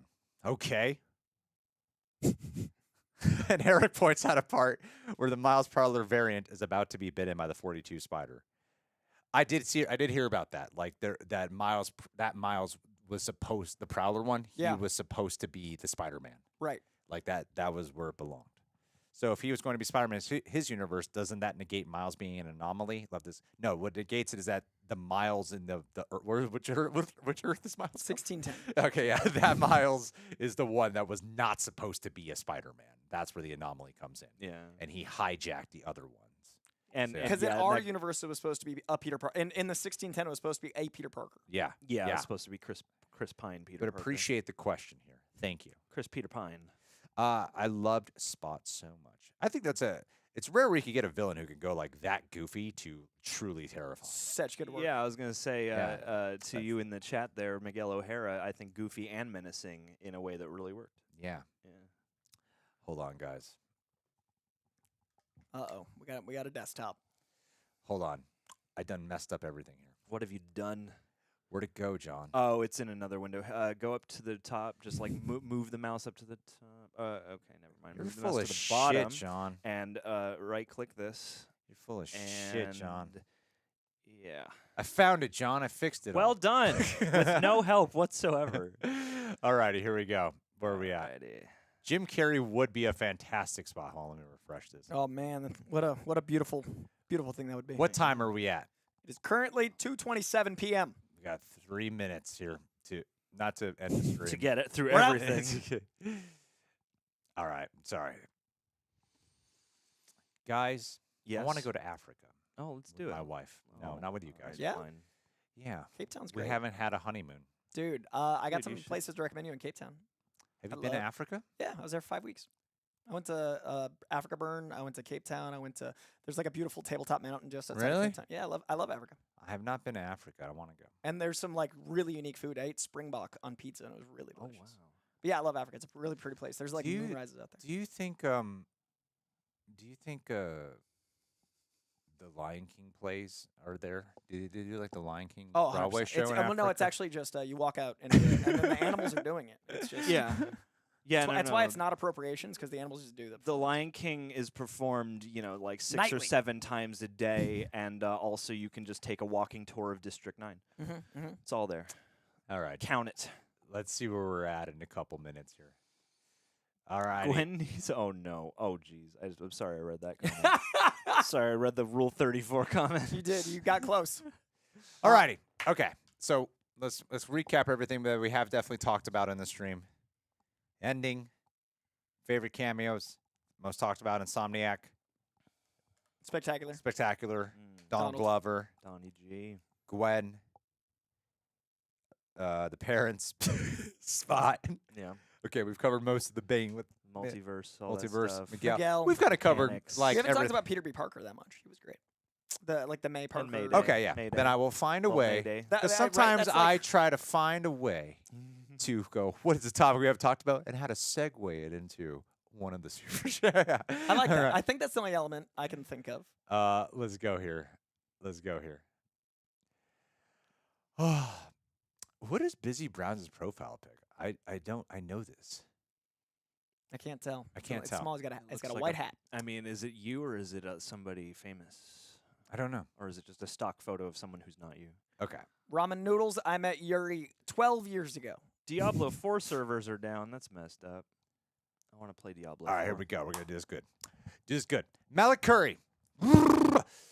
I think some way Miles is introduced prior to Secret Wars, and during the Secret Wars event, they kill off Tom, thus passing the torch to Miles. How fucking awesome would it be if they just killed off Tom Holland? Oh, I would love it. How upsetting would everyone? Can you imagine the audience response just killing off Tom Holland? I think Spider-Man is something Tom Holland loves, but I think there will be a time when he is like, I'm done with Spider-Man. And I think the best way to bring in a certain character is to kill off a beloved Spider-Man. I still think they're probably going to kill off Andrew Garfield, but I really think that Tom would be a very impactful death. You really believe that they're still going to bring back Andrew Garfield in some way? Yeah. I don't see it. I think we're going to get a Spider-Man 4 and an Amazing Spider-Man 3 in some way. Whether that's in Secret Wars as a long They series. should just like combine them. Like just 2 movies. They're just popping Yeah, back and forth. just combine. Can Find a this way. be directed by Sam Make Raimi them and Mark roommates. Webb? How cool would it be if they Yeah. just had a movie where it was just Andrew Garfield and Tobey Maguire? Just like Lethal Weapon, but it's like the Spider-Man. yeah, how great would that be? Lethal spiders. yeah. Yes. How cool would it be, man? Love it. I mean, I just want them to get their a good closure. They fist got a bump, lot of too. closure at No Way Home, but I do think we get. I think it'd be really interesting to have Venom, They like had Tom Hardy, lines. but Tom Hardy fighting Andrew Garfield, and maybe him dying and that Miles coming through that universe. I don't feel like they kill off Andrew Garfield.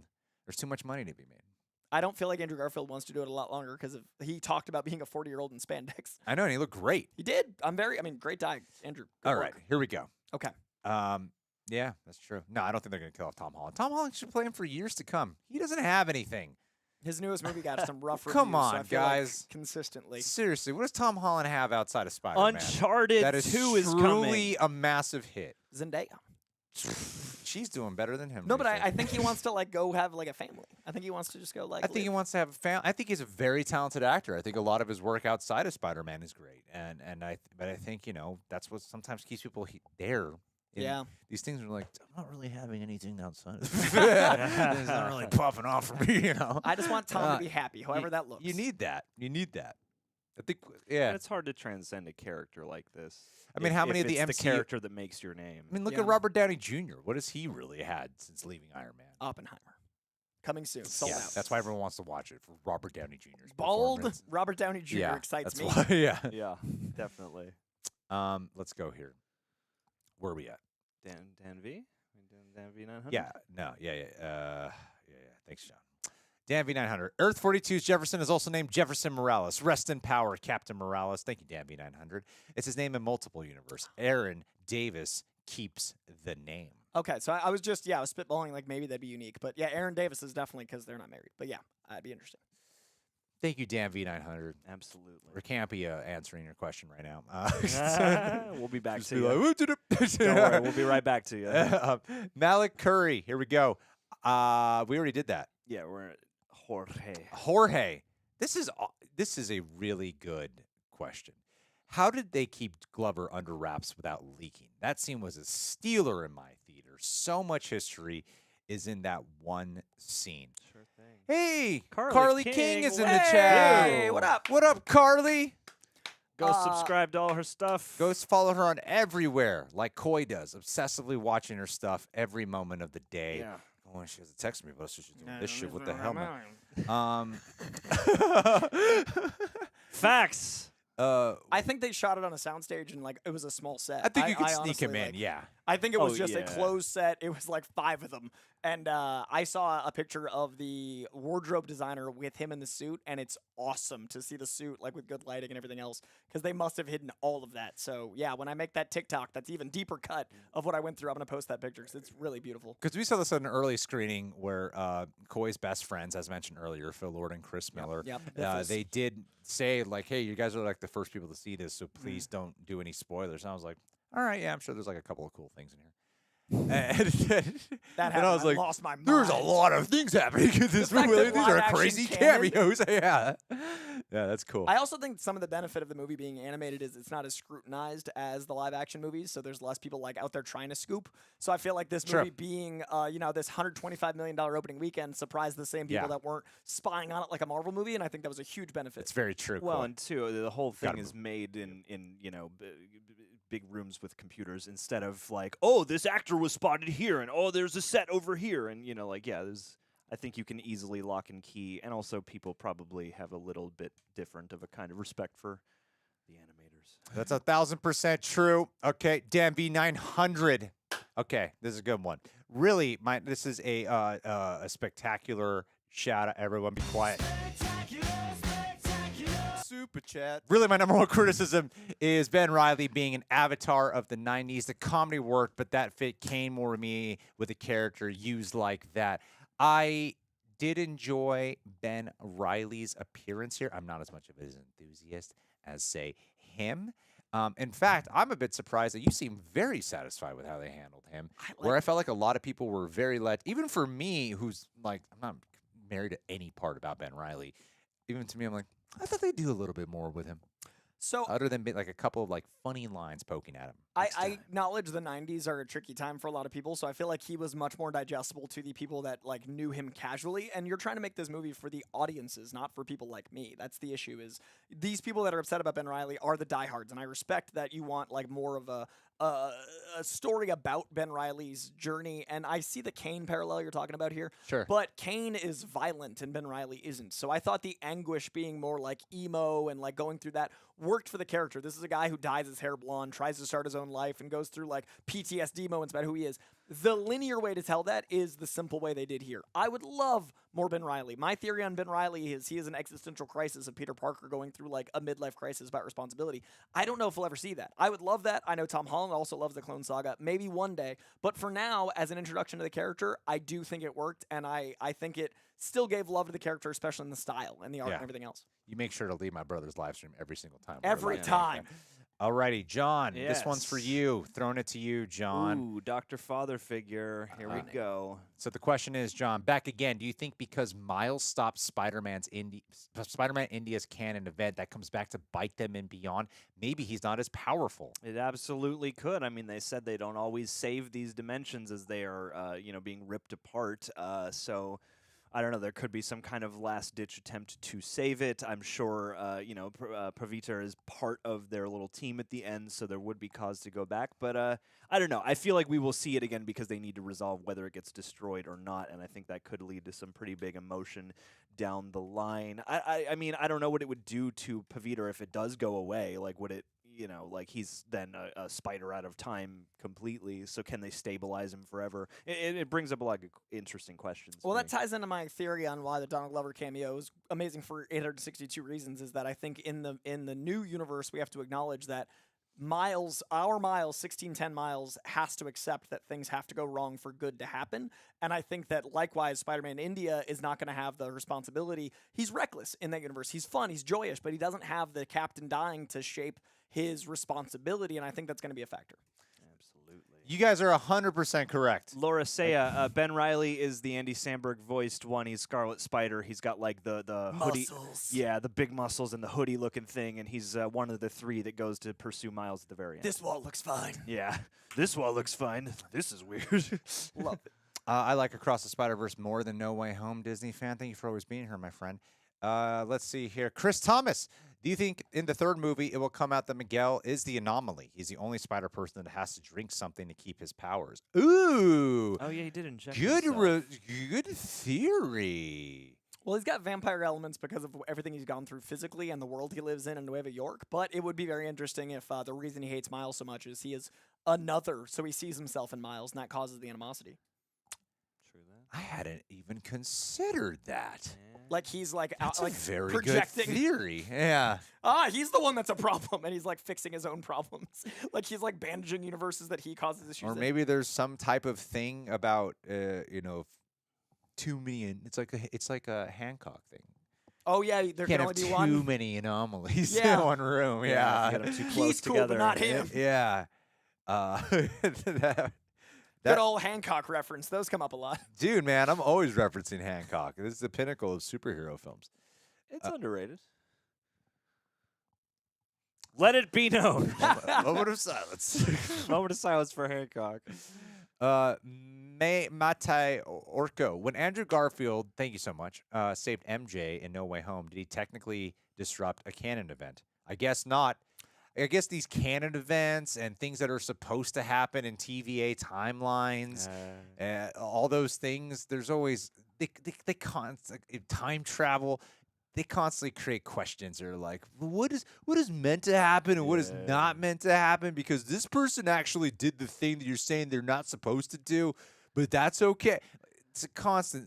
Just go with the plot Because they take Just place in the same go movie. with what they're giving you. Because they take place in the Yeah. same movie, I think it's that May's death is the canon event for this. And the lack of Uncle Ben implies it's a different universe because of the Uncle Ben being an Aunt May parallel. The Mary Jane character is, in most timelines, supposed to be the one he ends up with. So I don't think she's a Gwen stand-in, except for in the moment that, the Green Goblin, who's also not supposed to be there, causes the moment. So I could see it being like, an incident for a nod, but not a canon event. Yeah.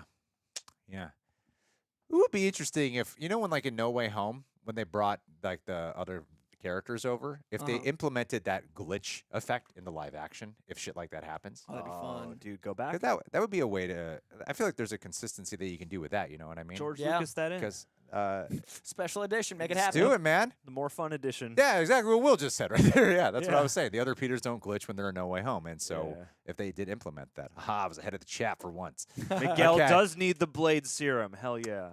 Frank DX, my bad. Frank DX, thank you. The story, plot, pacing, the characters, the animation is what makes this movie so good. You can't even decide who's right, Miguel or Miles. I don't know. Round 2-2ing it.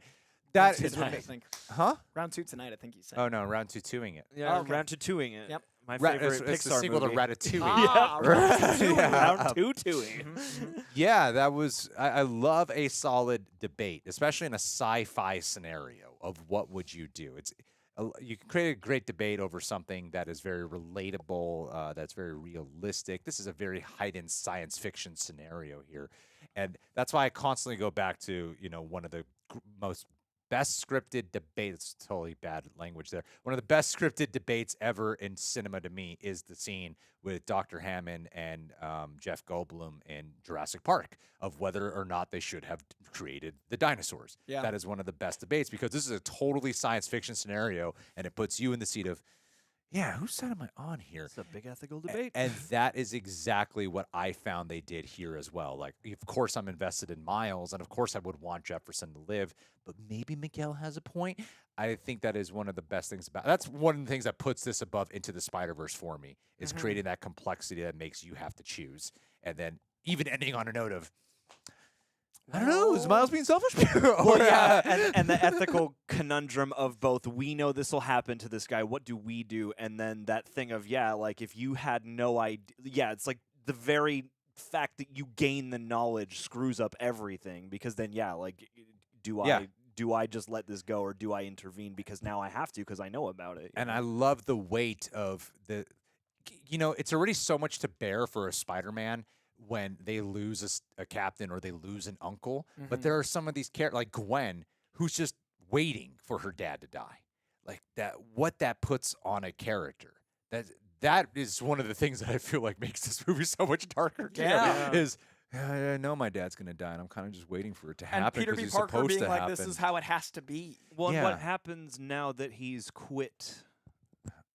Because does that universe Ooh. just avoid this entire? Like, Yeah, I feel yeah, like it there's looks like something it. to that. Well, there was there's- nothing happening like how it happened in Spider-Man India as Yeah, well. there's no cascading, yeah. end of implosion. Yeah. Yeah. But it seems like it happens naturally in her universe, so I feel like that could be a detail that is part of the resolve Sure. of Beyond in some way. All right, here we go. Frank DX also saying, guys, by the way, when are you guys watching The Flash? We don't know. No, We're the only ones On the who entire haven't internet, gotten to see The Flash. It's really, it's exhausting. Andy Muschietti subscribes to I some looked of this. it up Hook it up, when I boy. was trying to. I've emailed I've gotten so many emails. And half Sure. the people in our And I- lane and have Because the seen it embargo's I goes even up tried probably by doing now. the whole like, hey, I actually did the math, and then we have the biggest trailer reactions to the movie.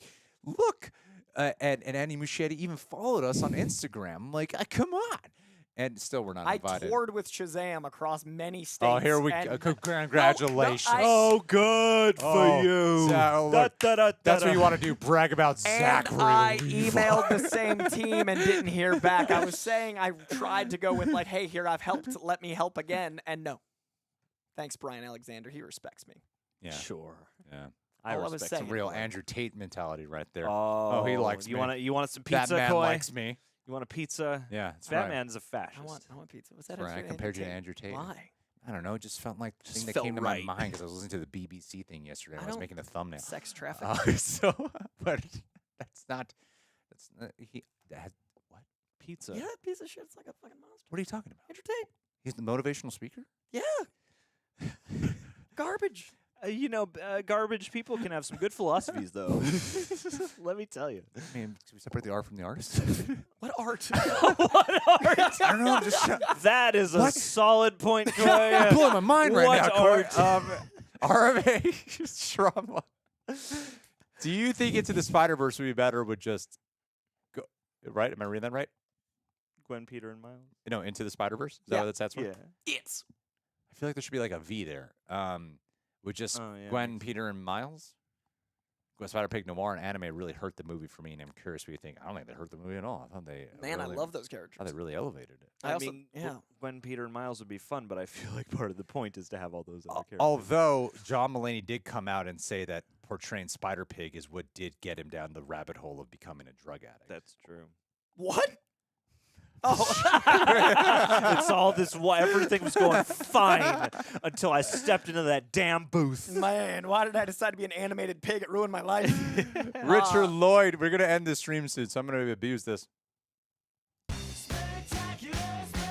Super Yeah. chat. Thank I'm not you going for to take the it easy super on sticker. Coy. It's a little Someone super. needs to bring him down a notch. It's a little super lemon man. It's okay, Coy. I'm Anyway, here. I'm here for your oh my shit. God, I haven't been updating this properly. Fucking fool.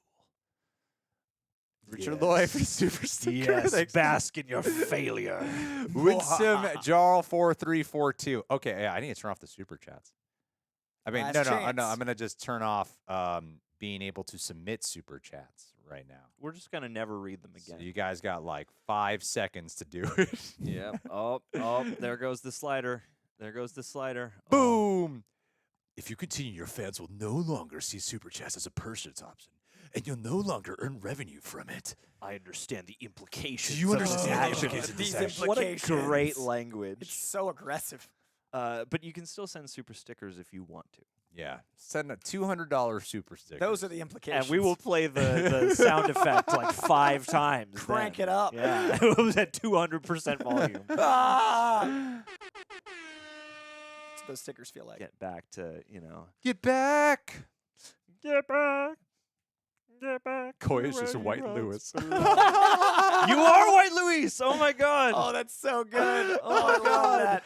That is hilarious. You Into that. are the White Pena. I will just catch up on lots of lore. Bye, Disney fan. Winsome Jarl 4342. Do you guys think 90s Spidey voiced by Christopher Daniel Barnes will make a cameo and beyond? I do. I think he and I Silk. thought will he be in it. already made a cameo. No, he's not in it yet. And they said they have He's more not? Spider-Man. Oh my God! Then they totally have to do it. yeah, he comes in. I think Silk comes in. I think there's certain characters they're Oh saving. my for the third. God! Yeah. What about the Ultimate Spider-Man?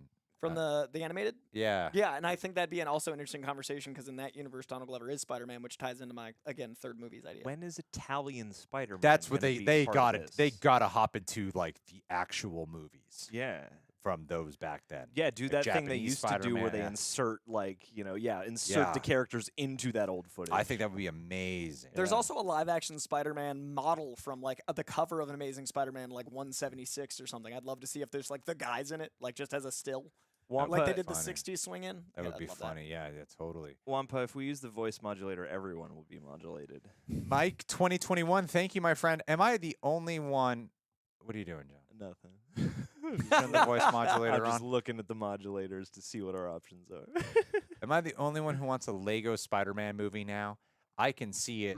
Focusing on the comedy like Lego Batman, I think it would be awesome. Can you imagine if Lord and Miller did a Lego Spider-Man movie all of a sudden? I mean, it would be. I was trying to think of how to describe would this love tone it. to people who hadn't seen it, and I'm like, it does feel like the Lego Batman. It felt. Damn, I forgot what the other movie was, but yeah, it definitely has that Lego movie spirit to it, and would lend itself easily. I'm gonna look up the box office for Across the Spider-Verse. I don't know how much it's made. It's doing great, dude. It's tracking at like 113 opening weekend, which is insane. Boogie. Let's see what Variety has to say. They're great. Everyone likes Variety. Everyone loves. 51 million Opening on opening day, day. Which is bigger than Mario. Damn. And Mario did okay. I know. And Mario It's is the second coming of cinema. That's true. I mean, he's such a big character. The first one got an Oscar. It's got great word of mouth. I think it's going to have legs. I think even with if Flash coming out in 2 weeks, it's a different enough market. I think this movie's going to be huge. Can you and imagine it if the deserves it. Flash doesn't knock it out of first place? I think Flash is tracking lower than they expect. I think it'll get first place, but I think it won't be as big of a margin. Yes. Guys from Kings Highway, thank you so much. Didn't like Spider-Verse 2 the first time, but rewatched it and really liked it, and I am in awe what wish life was drawn like that. That is a great point. You know how people have said that they, went into a state of depression, contemplated life because they saw Avatar and they wish their world was really like that? I have never had a feeling like that with Avatar, not even come remotely close. I actually had that feeling. I wouldn't come out depressed. I did come out, I would watch it going, wow, I wish I could live in this world a little bit. I wish I could be in that world. The Spider-Verse, this one specifically did that for me. I caught my. Sorry, John. No, I'd just love to be experience a moment of life rendered through that art. Are we still on the voiceover thing, John? No, it's us. We hear it. Nope. The thing. No, we wouldn't be able to hear it if John changed it. We heard No. it every other time, though. I can guarantee you we are normal right now.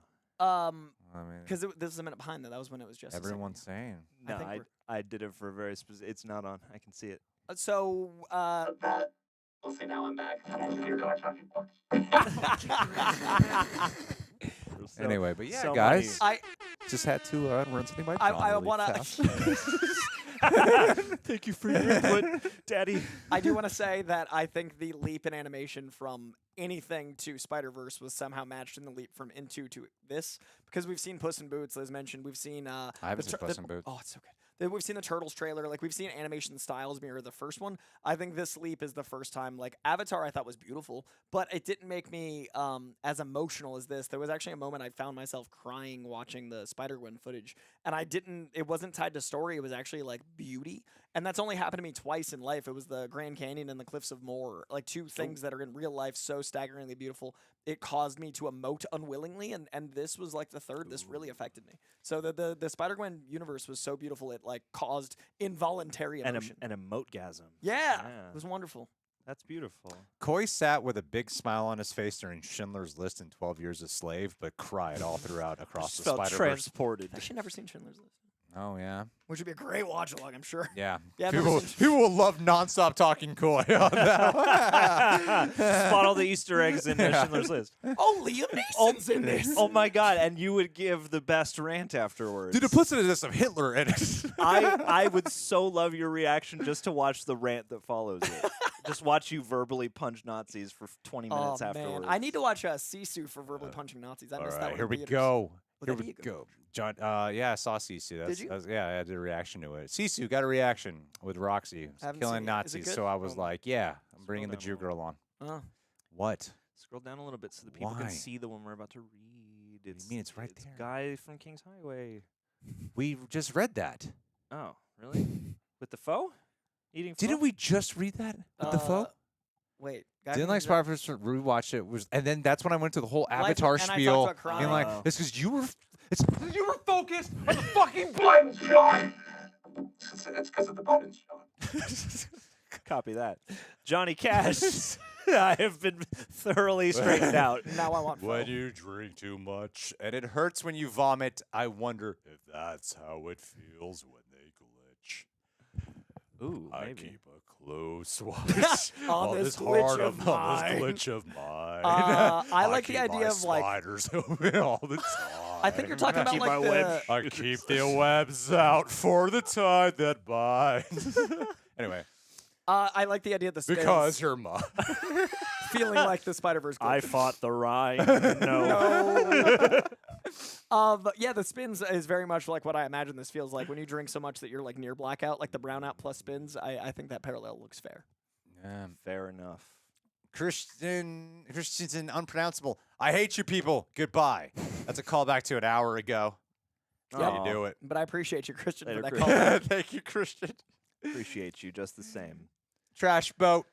All right, here we go, people. What are you doing? Nothing. I didn't do a thing. You didn't So see. There's full no of video shit, evidence or John. anything. That's terrible. It's not what it's for. John, I like comedy, but I don't like being made a fool.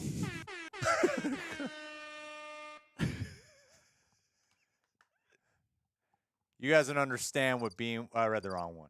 Spider-Man's always been my favorite superhero. I'm 20 now, and I love this film. I'm white. I'm a man.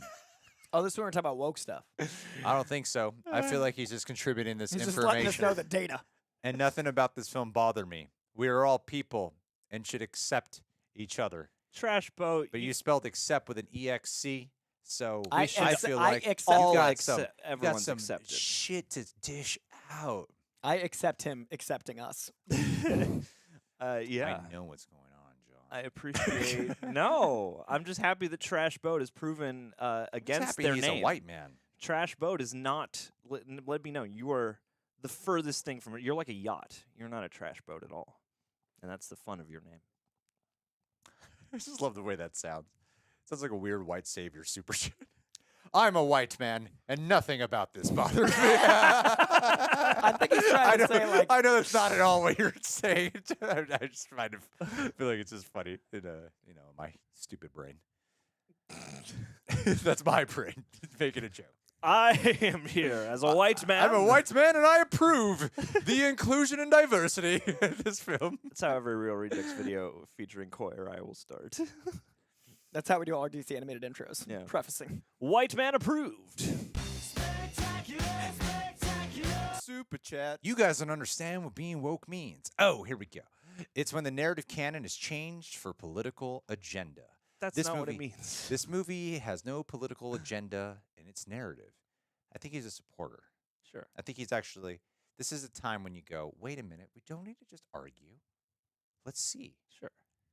He gave $20. We'll see what it means. How do we Well, listen. assess this? We'll see what you got to say. Spider-Punk is canon, and it's played for laughs. Yeah. I think some people are getting confused on what we're trying to say about like what we're specifically making fun of. So there's something coming down to our communication on it. I You feel know? like we're making fun of people that don't know what woke means, and that is Well, not- awareness. and it's I not think just that. anytime you say the word a powder keg It's ignites. it's not just that. Okay. We're making fun of what people who say what woke is and then don't realize that the things they often complain about are actually in this movie as well, and just don't see it, because a lot of the time it doesn't even come down to, they're not even complaining about the usage of context. They're just complaining about the fact that the context is there. You know what I mean? And I'm saying the context is here. They have flat out, it's pretty clearer than most movies that they complain about, and that's what we were kind of making fun of. So yeah, I don't feel like this movie sacrifices its narrative canon for political agenda, nor do I feel like a lot of the movies that they complain about do. That's kind of what Yeah. that's what I'm saying, is that it's not changed for political agenda. It just is aware of the world and is speaking for people. It's like people see the Miss Marvel trailer, and somehow they've chalked it up to this is a big political agenda movie. Well, it was like when I said that before the trailer even dropped for Captain Marvel, in 14 hours, a very weak-willed men are going to have a problem, blah, I blah, don't blah. understand what Spider-Man is saying half the time. I mean, I thought it was true. very clear. And I Again, maybe think that's they the sound. straddle the line with Spider-Punk Yeah. in a sense that like it is funny. A Woke lot is of the new woke. a lot of his points of view are played with humor, but I don't think they're played as just solely jokes. Yeah. You know, like they're true to him, and I don't think the movie belittles that. Yeah. I'm not a role model. I've been a runway model. Like, there's jokes in it, but there's also an awareness of his stance. But yeah, I Yeah. think this person's saying what we're saying, but I don't think it's as clear cut as It's what like the word. when Loki said he's like when it pretty much made it clear he's bisexual in the show Yeah. of Loki. This one line that had no effect on literally anything in the movie, and there were people who were like like YouTubers making videos about it. Were there? Identity politics, Disney's agenda. One line. It tracks from And I'm this like, there's like character. at least 10 lines in this movie. Yes. So that's my point. I'm not saying they should be upset. I'm not saying. I just think it's funny that they come out and say there's nothing in here. that's When the there's part that's so funny much to me. that is, Or something like Guardians progressive. of the Galaxy. the same even way how got we- that. Like, this is totally unwoke. And I'm like, this whole movie has Yeah. and more movies than anyone gives them credit for all have agendas and politics It's- within them, whether you like it or It's not. just a very apparent what side of what woke thing is being front and center is the thing that upsets them, sure. which yeah. usually involves race swapping or female lead. Mm. Right? That's usually what it is. or any like overtly homosexual anything that's male oriented certainly. Yeah, man. As a man who identifies as bisexual, I hate seeing it reminds me of me. Not my Star I'm just Wars. saying, if you're And I don't if wanna you're see me complaining on about screen. gay kissing on screen, then we shouldn't have anybody kiss on screen. That's all I'm saying. Where are all the gay folks out here like, get these hetero kisses out of my face? Tyrone's definitely obsessed about wokeness. Yeah, It's hilarious. I feel like you just wind It's half yourself. his reviews are when movies are I'm not. so glad I'm not on Movies YouTube. I are- just make YouTube because, man, YouTube sounds like the worst place. Husker for Life 109. Koi is just white Luis. Ah, yeah, that's right. I love it dearly. Thank you. Yes. I Oh my appreciate God, I you. totally skipped one. I'm so sorry. How could I have skipped the most important one? Bring it back. No. Watching Spectacular Spider-Man constantly as a kid and finally seeing him on the big screen made my life complete. They gave him like a real scene.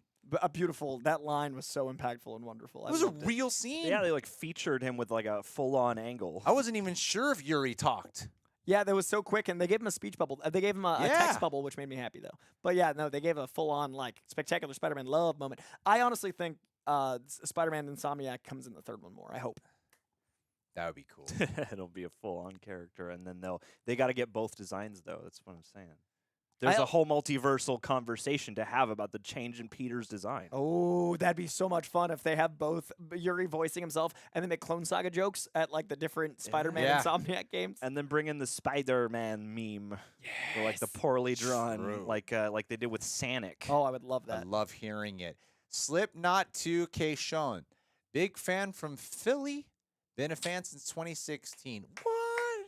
Love you, Wow. love to Philly. OG. Really? Shazam! Thank you. Yeah, Dude, I would love to go to Philadelphia. I've never been Rocky. either. It seems like a great place. Never been. I've had a cheesesteak once though. I want to Delicious. see. I want to see the Rocky Balboa statue. I want to see the And bell. Sylvester Stallone does I not want have to the eat a rights lot. to. Oh, Oh, that's interesting. he doesn't get royalties from the existence of his statue. I don't know. Strike, statue strike. Michael Hobson. I want everyone to know that I was joking about the gay thing. I don't know if the internet understands subtext. I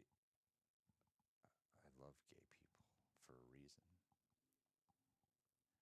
Well- I've tried doing things with Koi many times. True. Koi refuses. I value our friendship too much. Yeah, he said won't cross the boundary. He's I'm like, Greg, we work my together. wife We're will best friends. Never know, That man. third level Say, is too quit being a much. pussy and take it out. Well, yeah, and everybody knows that, like, if you're married, you have a wife or whatever, you still have one slot open for a dude. you A know? literal slot in Yeah, this case. yeah. You can't have any more ladies, but you can have one dude. Sounds It's just- acceptable, you know. It's just like you'd be math. like, oh, we half my wife hooked up with another girl. A lot of women don't say that about their husbands hooking up with another guy. Stay woke. If you there want are to watch those. your you just don't significant, hear it as often. if you want to watch your significant male other hook up with another guy, then comment. That's an interesting. I just want to stand of the know chat. what percentage of the chat is in that vibe. You guys put some. What are those? What are those? What's the purple symbol? The squash. The Oh, the eggplant. eggplant. Yeah, Throw eggplants, eggplants in some the little chat. splashies. Yeah, some little drips. Koi needs to accept. I was wondering how long that would If take. you weren't Now homo- I'm the if monster. you weren't homophobic, You've seen my you stand-up, would Greg. totally You let know me touch where you. I stand. Oh, I know a lot of things about you after your stand-up I never thought I would ever hear. I saw a whole new side of you that day. It was good. It was illuminating. That was the raunchiest stand-up show across multiple sets I've Yeah, what been the to in hell a while. was- It's why I'm not invited to New York. Christian cut me from New York. That's why? Yeah, it was too, it doesn't fit the tone that he's trying to go for. I literally got like too risque stand-up. That's I got hard. canceled. 90% of you guys would not Koi stop sold. talking. Too like, strong. Like watch these YouTubers do stand-up from the Christian Harloff channel, and I'm like, half of them are just talking about sex the whole time. I do love sex. Now we're demonetized. You said it first. I only said it Sexuality after is you a said it. human phenomenon, and it's a beautiful, strange thing. Michael Hobson, What point in the live stream is this? Do you think? 2 hours and Thank 50 you. minutes. Thank you, Michael everyone to- Hobson. Do you think we will get the Ultimate Spider-Man and that version of Miles Morales in Across the Spider-Verse Part 2? Yes. Definitely. What if we just didn't get that Miles Prowler? He's just Donald Glover doesn't come back, but he's animated as Miles. It's just like they struck the live action. No, I think we're gonna have a lot of different ones of that. I think we're gonna see Ultimate Spider-Man maybe talk to Earth 1610's Miles, and I think it'll be an interesting Donald Glover plays both Prowler and Ultimate Spider-Man as a means of like accepting that you have to because Donald Glover's Ultimate Spider-Man had to accept loss because his parent there was loss. So I think maybe Donald Glover is the mentor to Shameik Moore's Miles in Beyond the Spider-Verse. Oh. What if that Miles Prowler is really not bad? That'd be interesting because in the comic books, Hobie Brown. Okay, so in Peter Parker's universe, the 616 universe, Prowler is Hobie Brown. Hobie Brown, there's a completely different Prowler who is a guy that turns to crime out of out of necessity. You may notice that Spider-Punk is Hobie Brown. So there's actually a Hobie Brown Prowler and a Hobie Brown Spider-Punk. So it stands to reason that there are Prowlers who are good. True. Cool. All right, we're going to knock this out. Roads of, nope. Michael Hop, yep, did that. Roads of Teal. I love the movie. Did we already talk about the comparison of What If Doctor Strange episode to the movie? No. I don't know why that would come up, but sure. I think that. That would be cool, though, if they did get What If Doctor Strange to be in the Dark Spider-Verse. Doctor Strange, you that would finally get him. actually work in this animation. That would be amazing. And it would work better than the movie tried to have a dark, but it wasn't him. I would love for Yeah, Blind right. Wave to collab with them. But yeah, that would be incredible. Oh yeah, those guys are great. Yeah, would and that would actually actually work beautifully because we did get an alternate evil Strange. That would allow that that would actually patch up the multiverse plot hole the same way it patches up the Morbius plot hole. I love that. Great idea. Do it. It's all about patching up plot holes. That's what we use it all for these days. Retroactively narrative patch up plot spackle holes. out. I love Hailee Steinfeld. I think She's a she's an delight. absolute gem. Absolute gem. Peach of a school. Just got done. Thank you, Oz Chimp. Just got done watching the movie, and I love it. As much as Miguel is right, he definitely went too hard on Miles. Yeah. Really, it's just his communication issues. Miguel needs to be a better communicator. I love that people see Miguel is right and Miles is right because that's a real, like we talked about with sci-fi, a real answer. But also, that's his character. It makes sense what he's went through that it'd be that way, and how he wouldn't respect that he has to do this horrible thing. He feels like no one else is responsible but me. He even says I'm the only one fixing it. He has a whole Spider Society helping him, but he's like, no, it's just me. So I think it was perfect. It's pretty cool that Oscar Isaac is our Moon Knight and also one of our Spider-Men now. Yeah, And Apocalypse, guys. yeah. Redemption for Oscar Isaac. You guys can't see, but I just lowered John's mic. So many things about. Never mind. Miguel is racially motivated. Sure. No Puerto Ricans in my Spider-Verse. Oh my God. Oh my God. Oh. We got a 20. Oh. Super Still chat. can't hear. James Wheeler. Hello, Greg, John, and Coy. Just got out of the movie, and I believe is my favorite movie of the year. It may be my favorite comic book movie ever. Oh. Also, Coy, fellow masshole here, Franklin Mass. Franklin Mass That's good to hear. Yeah, I think it might be one of the best comic book movies of all time. I mean, if this ends up being, my hope is this though, is because it's one of those things where Beyond the Spider-Verse, God forbid, and the likelihood of this happening very low, is that if Beyond the Spider-Verse just happen to suck, it could actually affect the way you reflect on across. You know, when a bad sequel comes out and it kind of affects your experience of the prior installment. That's the one part of Beyond the Spider-Verse I'm concerned about doing, is affecting it. A lot of times that might not be the effect, but especially when it is such a part 2 of a trilogy. You know what I mean? Where it's obviously the story won't be complete unless we get to part 3. It's not just I'm trying to think Infinity War. it's Endgame, like Infinity Terminator War. 3 doesn't affect Terminator 2 for me. Right. You know, because But if Endgame had been bad, how that would diminish Infinity War. Yeah. So Beyond the Spider-Verse does happen to have that potential of doing that. But yeah, I think it's. I think It it's might one of be the my favorite comic book movie too, which is just all staggering. time? Of all time. I can't think of a movie that I got such a this medium is the only way to tell it. This tells all the things in the story. The villains are just as Wow. good as the heroes. Like this might be my number one. Period. Wow. Chill. Yeah. How do you think Miles' relationship with Peter? Thank you, Carson Latham. Miles' relationship with Peter B and Gwen are going to be affected by their actions in this movie into the third movie. I think Peter B's kid is going to die terribly. Going to have a tragic death. It's going to be the most violent first R-rated Spider-Man movie we've ever gotten. I thought Peter B. Parker. You know what's funny? I didn't miss Peter B. Parker at all. And he showed up. I was like, oh yeah, Peter B. Parker. Yeah. Whereas I remember the first time watching Into Spider-Verse movie had something to do with the marketing and just being new with Miles. That I was like waiting for him to show up. Sure. But this time around, I didn't even have him on my mind. And then he shows up. It's Yeah. incredible how the last 5 years have made Miles maybe the biggest legacy character of all time. And Yeah. I'm including other Green Lanterns. I'm including, hell, even like Nightwing. Like there are legacy characters, then there's Miles Morales. Like Yes. he to so many people is Spider-Man, and I think that's so beautiful. I think they've really done something special with the character. I think he's a very irresponsible dad, though. I was talking about Miles. But yes, no, Peter B. Parker is, I mean, good luck. Yeah, Mary he Jane. literally assures her he's not going to take the baby a out, and then is lies. like, "I'm just taking this He's a baby liar. out." Yeah, I hope the next movie he's getting it. I hope the 3 movies he's having this like off-screen relationship with Mary Jane. He's not with her. He gets back with her as a kid, and the next movie he has a divorce for being a terrible, just lawsuits. neglectful dad. She-Hulk does- restraining order for both her and the baby. and She-Hulk doing the divorce. They're like all in court. But he was funny in this film again. Daredevil represents Mary Jane. Dude, Spider Court. Stacy's mom's got a cannon Going on. going on. You talked over my cannon going on line. You got it. I was just harmonizing with you. You were the lead. You were the main part of the melody, G. It's so good. So money. We've hit the 3-hour mark in this stream, and we've So lost money, all. baby. Super chat. Yeah, coy. Yeah.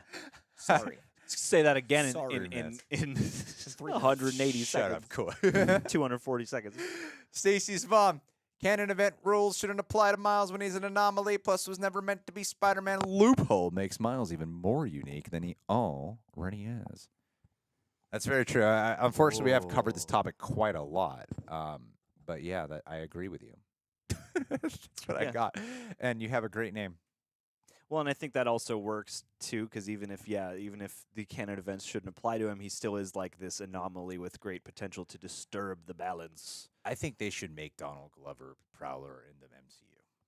I'd love that. That'd be Spider-Man cool. 4 needs a street level villain. I think having someone with like that power set would work. And they say there's in storage to go back to their home universes. So We did cover this on your Streamlab, Whale Watchers Media. Do you guys think that Inheritors will get used? We did talk about it quite extensively. I hate being one of those kind of streamers.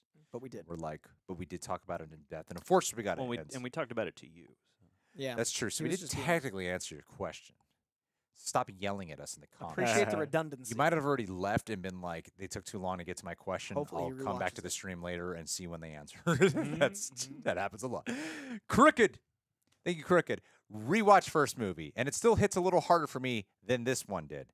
Maybe I got to see it again. Didn't know Spot, new favorite villain. Well, like the first movie, one of the best parts of that film, that core dynamic of Peter B. Parker and Miles is obviously a missing element in this film. But this is such a different movie. But there is such a unique, charm and such a surprise to seeing this version of Peter Parker, Yeah. It's such a specific Peter Parker.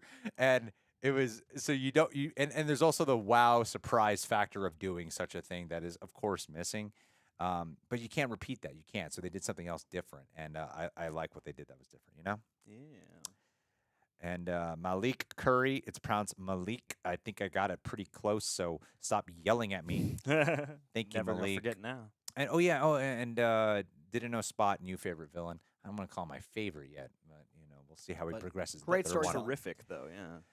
Love you, Malik. Thank you. Malik. And Busy Brown back at it to yell at everyone, including me. Yeah. My very first super chat. Rejoice, rejects. Yay! Multiple sounds. Connor Burrows. If you three had a spider team like Gwen, who would be in it? Oh my God. Tyrone Magnus. Geeks and Gamers, and Andrew Tate. Yes, perfect. I'll take the quartering. I'll take who else is yelling out there? I'll take Alex Jones on my team. Oh my God, Alex Jones. yeah, Yeah. definitely got to get Alex Jones Throw on the some team. Joe Rogan on there. Yeah, man. and Joe Rogan, Yeah, perfect. Sprinkle some Round Joe it up, Rogan sauce. yeah. What about you? I'm gonna go Bill Burr. making it fun. Little bit of. If we can bring back anyone, I got Heath Ledger on there. Oh my God. And then You're taking this seriously. Ben I Reilly. see how it is. Nah. Then I Ben can keep Ben Reilly though. I take him. I All steal right. him. All right, Whatever. fine. He's my guy. I'll hang out with you because you got Ben Reilly. Yeah. Fuck My yourself. muscles. So well defined. Oh my So well God. defined. We got to the last one right at the 3-hour mark. We did it here. And Kraven the Hunter is the next one to continue Sony's great films and then okay film legacy. Yes. Hey, man, they had a Craven in the movie, and for a second I thought they were going to give us Aaron Taylor. But Oh no. my God, we are not done. We got 2 more to do. Yes. Coy. Home stretch. Home stretch. We don't end a stream unless we do them all. Everyone. Mr. Juan Ibar. He's saying, "Hey, real rejects, my foot is a microphone now." I really appreciate all the fun content. You all put out. Love the hours of entertainment you provide, like grade A comedy, like my foot is my microphone. Coy, you've mentioned 2099 is your favorite Spider-Man. Can you share some of your favorite comic runs? I want to clarify. Go, Coy. He's not my favorite. He is a favorite Spider-Man. He's not my favorite. My favorite's Ultimate Spider-Man, I believe, from the I comics. can't keep up with this. That's fair. It's a big bit. But Spider-Man 2099, go back and read the Rick Leonardi run. Rick Leonardi's the artist they modeled the Spider-Man after in this Ninja movie as Turtle? well. Yep, he's the fifth turtle. Rick Leonardi, he's Leonardo's cousin. But Rick Leonardi is the artist that did the style they modeled it after. It starts in 1992. It's actually the first of the 2099 imprints. You can get a collection of them. You can read the whole first arc at once, and they're very, very fun, but very, very 90s, so be prepared for that. I think they improved on him in the movie. Hells yeah. Maybe. Well done. That's my plug. You got it. Cool. There it is. There's also a great crossover of Spider-Man from the comics in 2099, and like a time travel thing against Vulture 2099. You might dig because it's very multiversal. Oh, Pinoy Pride. Bye. 6 a.m. Get some sleep. You just gave me an idea for a shirt. They come to me like Jesus. Ooh. Jaden Stevens. Or like God going to Mary saying, have Jesus. Hey, guys. It's my first time donating. Hey, thank you so much. We got a thing blocking you here. John, how do I get rid of this K? I'm not. I think it's an ad. Oh, I know. I did it. It's a. Don't know where There we go. Greg Be able solved to it. drag it. There it I is. saved. All right. Please. Hey guys, my first time donating. Hold on. It's down. I just want to thank you all for what you guys do. And say Spider-Punk was my favorite. Fun rewatch. These streams always go off the rails. They always start off with what happened in this movie. I gotta remember it. I want to be sharp. I want to get good opinions. And then 3 hours in. Then like an And then hour and a slap half in, I'm just happiness like, sets in, and oh you're fuck like- it, this stream means nothing. I don't know, man. Miles did some shit and it was good. A fun rewatch. I think he was trying to warn Miles and keep him away from Spider HQ before they got there. Curious on your thoughts. Yeah, he made it really clear when he was like tearing down the things, and not only was that a visual metaphor for tearing down the establishment, but he also said a really clear line to that point, being that make sure you know who you're fighting with before you enlist. Make sure you know And the war before you enlist. Exactly. So I think that line was pretty indicative of what was going on, and then I love that at the end he knew that Spider-Gwen would eventually be the one to help him out. So I love that Spider-Punk, though an anarchist, was a good judge of character, and they made him a more nuanced character by having him be more than just an anarchist. He was an anarchist with heart. Well, and 'Cause he's Spider-Man. and those anarchist tendencies help at a crucial point when a real injustice seems to be being rendered. Yeah, Like, aren't we the so- good guys? Yeah. And I like that. Yeah, you have the like little moment of Jessica Drew being like, "Oh, okay, that's kind of getting to me," but you got Spider-Punk who's like already on that wave. Exactly. Yeah, and hey, shouts out and love for Jessica Drew. We haven't mentioned her at all, but I like Because Issa you're Rae. racist. Well, no one's really talking about her, I noticed. I I mean, feel like she'll be more of a talking point in the next movie. yeah. Especially when we see whoever her dad is, and then the man takes over. I think whenever... And what's the sex of the baby? Gotta know. Yeah, we haven't... no one's really talked about Jessica Drew. dude. Start chat. What Is do she you got? gonna, wait, she's also going to be in There's a live action Jessica Drew, I believe, in Madam Web. yeah. And I think that's going to be relevant. And one of my favorite comic arcs is a mother Jessica Drew, like as a single mom. You actually don't meet the dad. And Porcupine, who does cameo in this movie as the guy that Spider-Man jumps off the train to just kick into the ether, he reforms and becomes a good guy, and he's actually the babysitter for Jessica Drew's baby. So I thought that was a fun little cameo for comic fans. Well, guys, I thought this was a great stream. I feel like Coy really did a great job today. You killed it, Coy. John, I thought you were even better than Coy. Oh. 1,000 points to you. Whose line is it anyway? Read off the credits, John, acting like you're a football player trying not to get arrested for sexual harassment. Ex-Phantom, that's just my phantom limb touching your thigh there. Ooh, Olenti, don't let me make you feel uncomfortable by getting awfully close to you here in the chat. Daryl Antoni, oh no, I am not trying to grab that, just reaching for some peanuts. By the way, over guys, here. we're ending the stream right now. I hope you guys realize that's what's happening. Massimo Samdal, it's about to become a scandal because of my horrific actions here in the chat today. ZB, I'm not going to go with the joke I had lined up for that.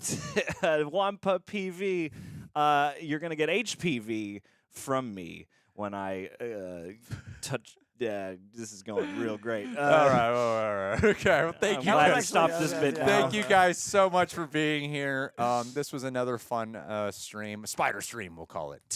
I should have put it that. Spider stream. Live Spider stream. We got to change the title. Spider stream. Live Spider stream. Yeah. All this time, didn't think about that. But yeah, thank you guys so much for being here. This was a blast to do. And Coy, thank you for bringing your knowledge. Really helps on these. Yeah, man. And your enthusiasm. Yeah, it comes in handy. And I suppose. enthusiasm. And John, you are just the whole package. Oh. And more importantly, thank you to everyone who gave. I don't think it's playing. It's so funny that we can't It's hear not it. playing? No. You got Okay. Wait. Yeah. Thank you, everyone who contributed. Go. Perf. I didn't get to hear it at all. Not once. I heard it once through the headphones quietly. It's still the like, weirdest thing to me because the monitor was working. The monitor So was funny. working. That's how you heard it. No, it's done. It's done. All right, guys. Well, thank you so much, and I'll talk with all of you relatively soon. All of you. Much each one. love. Say hi to your mother for me. And a Mocky Mock reference to close out. peace out.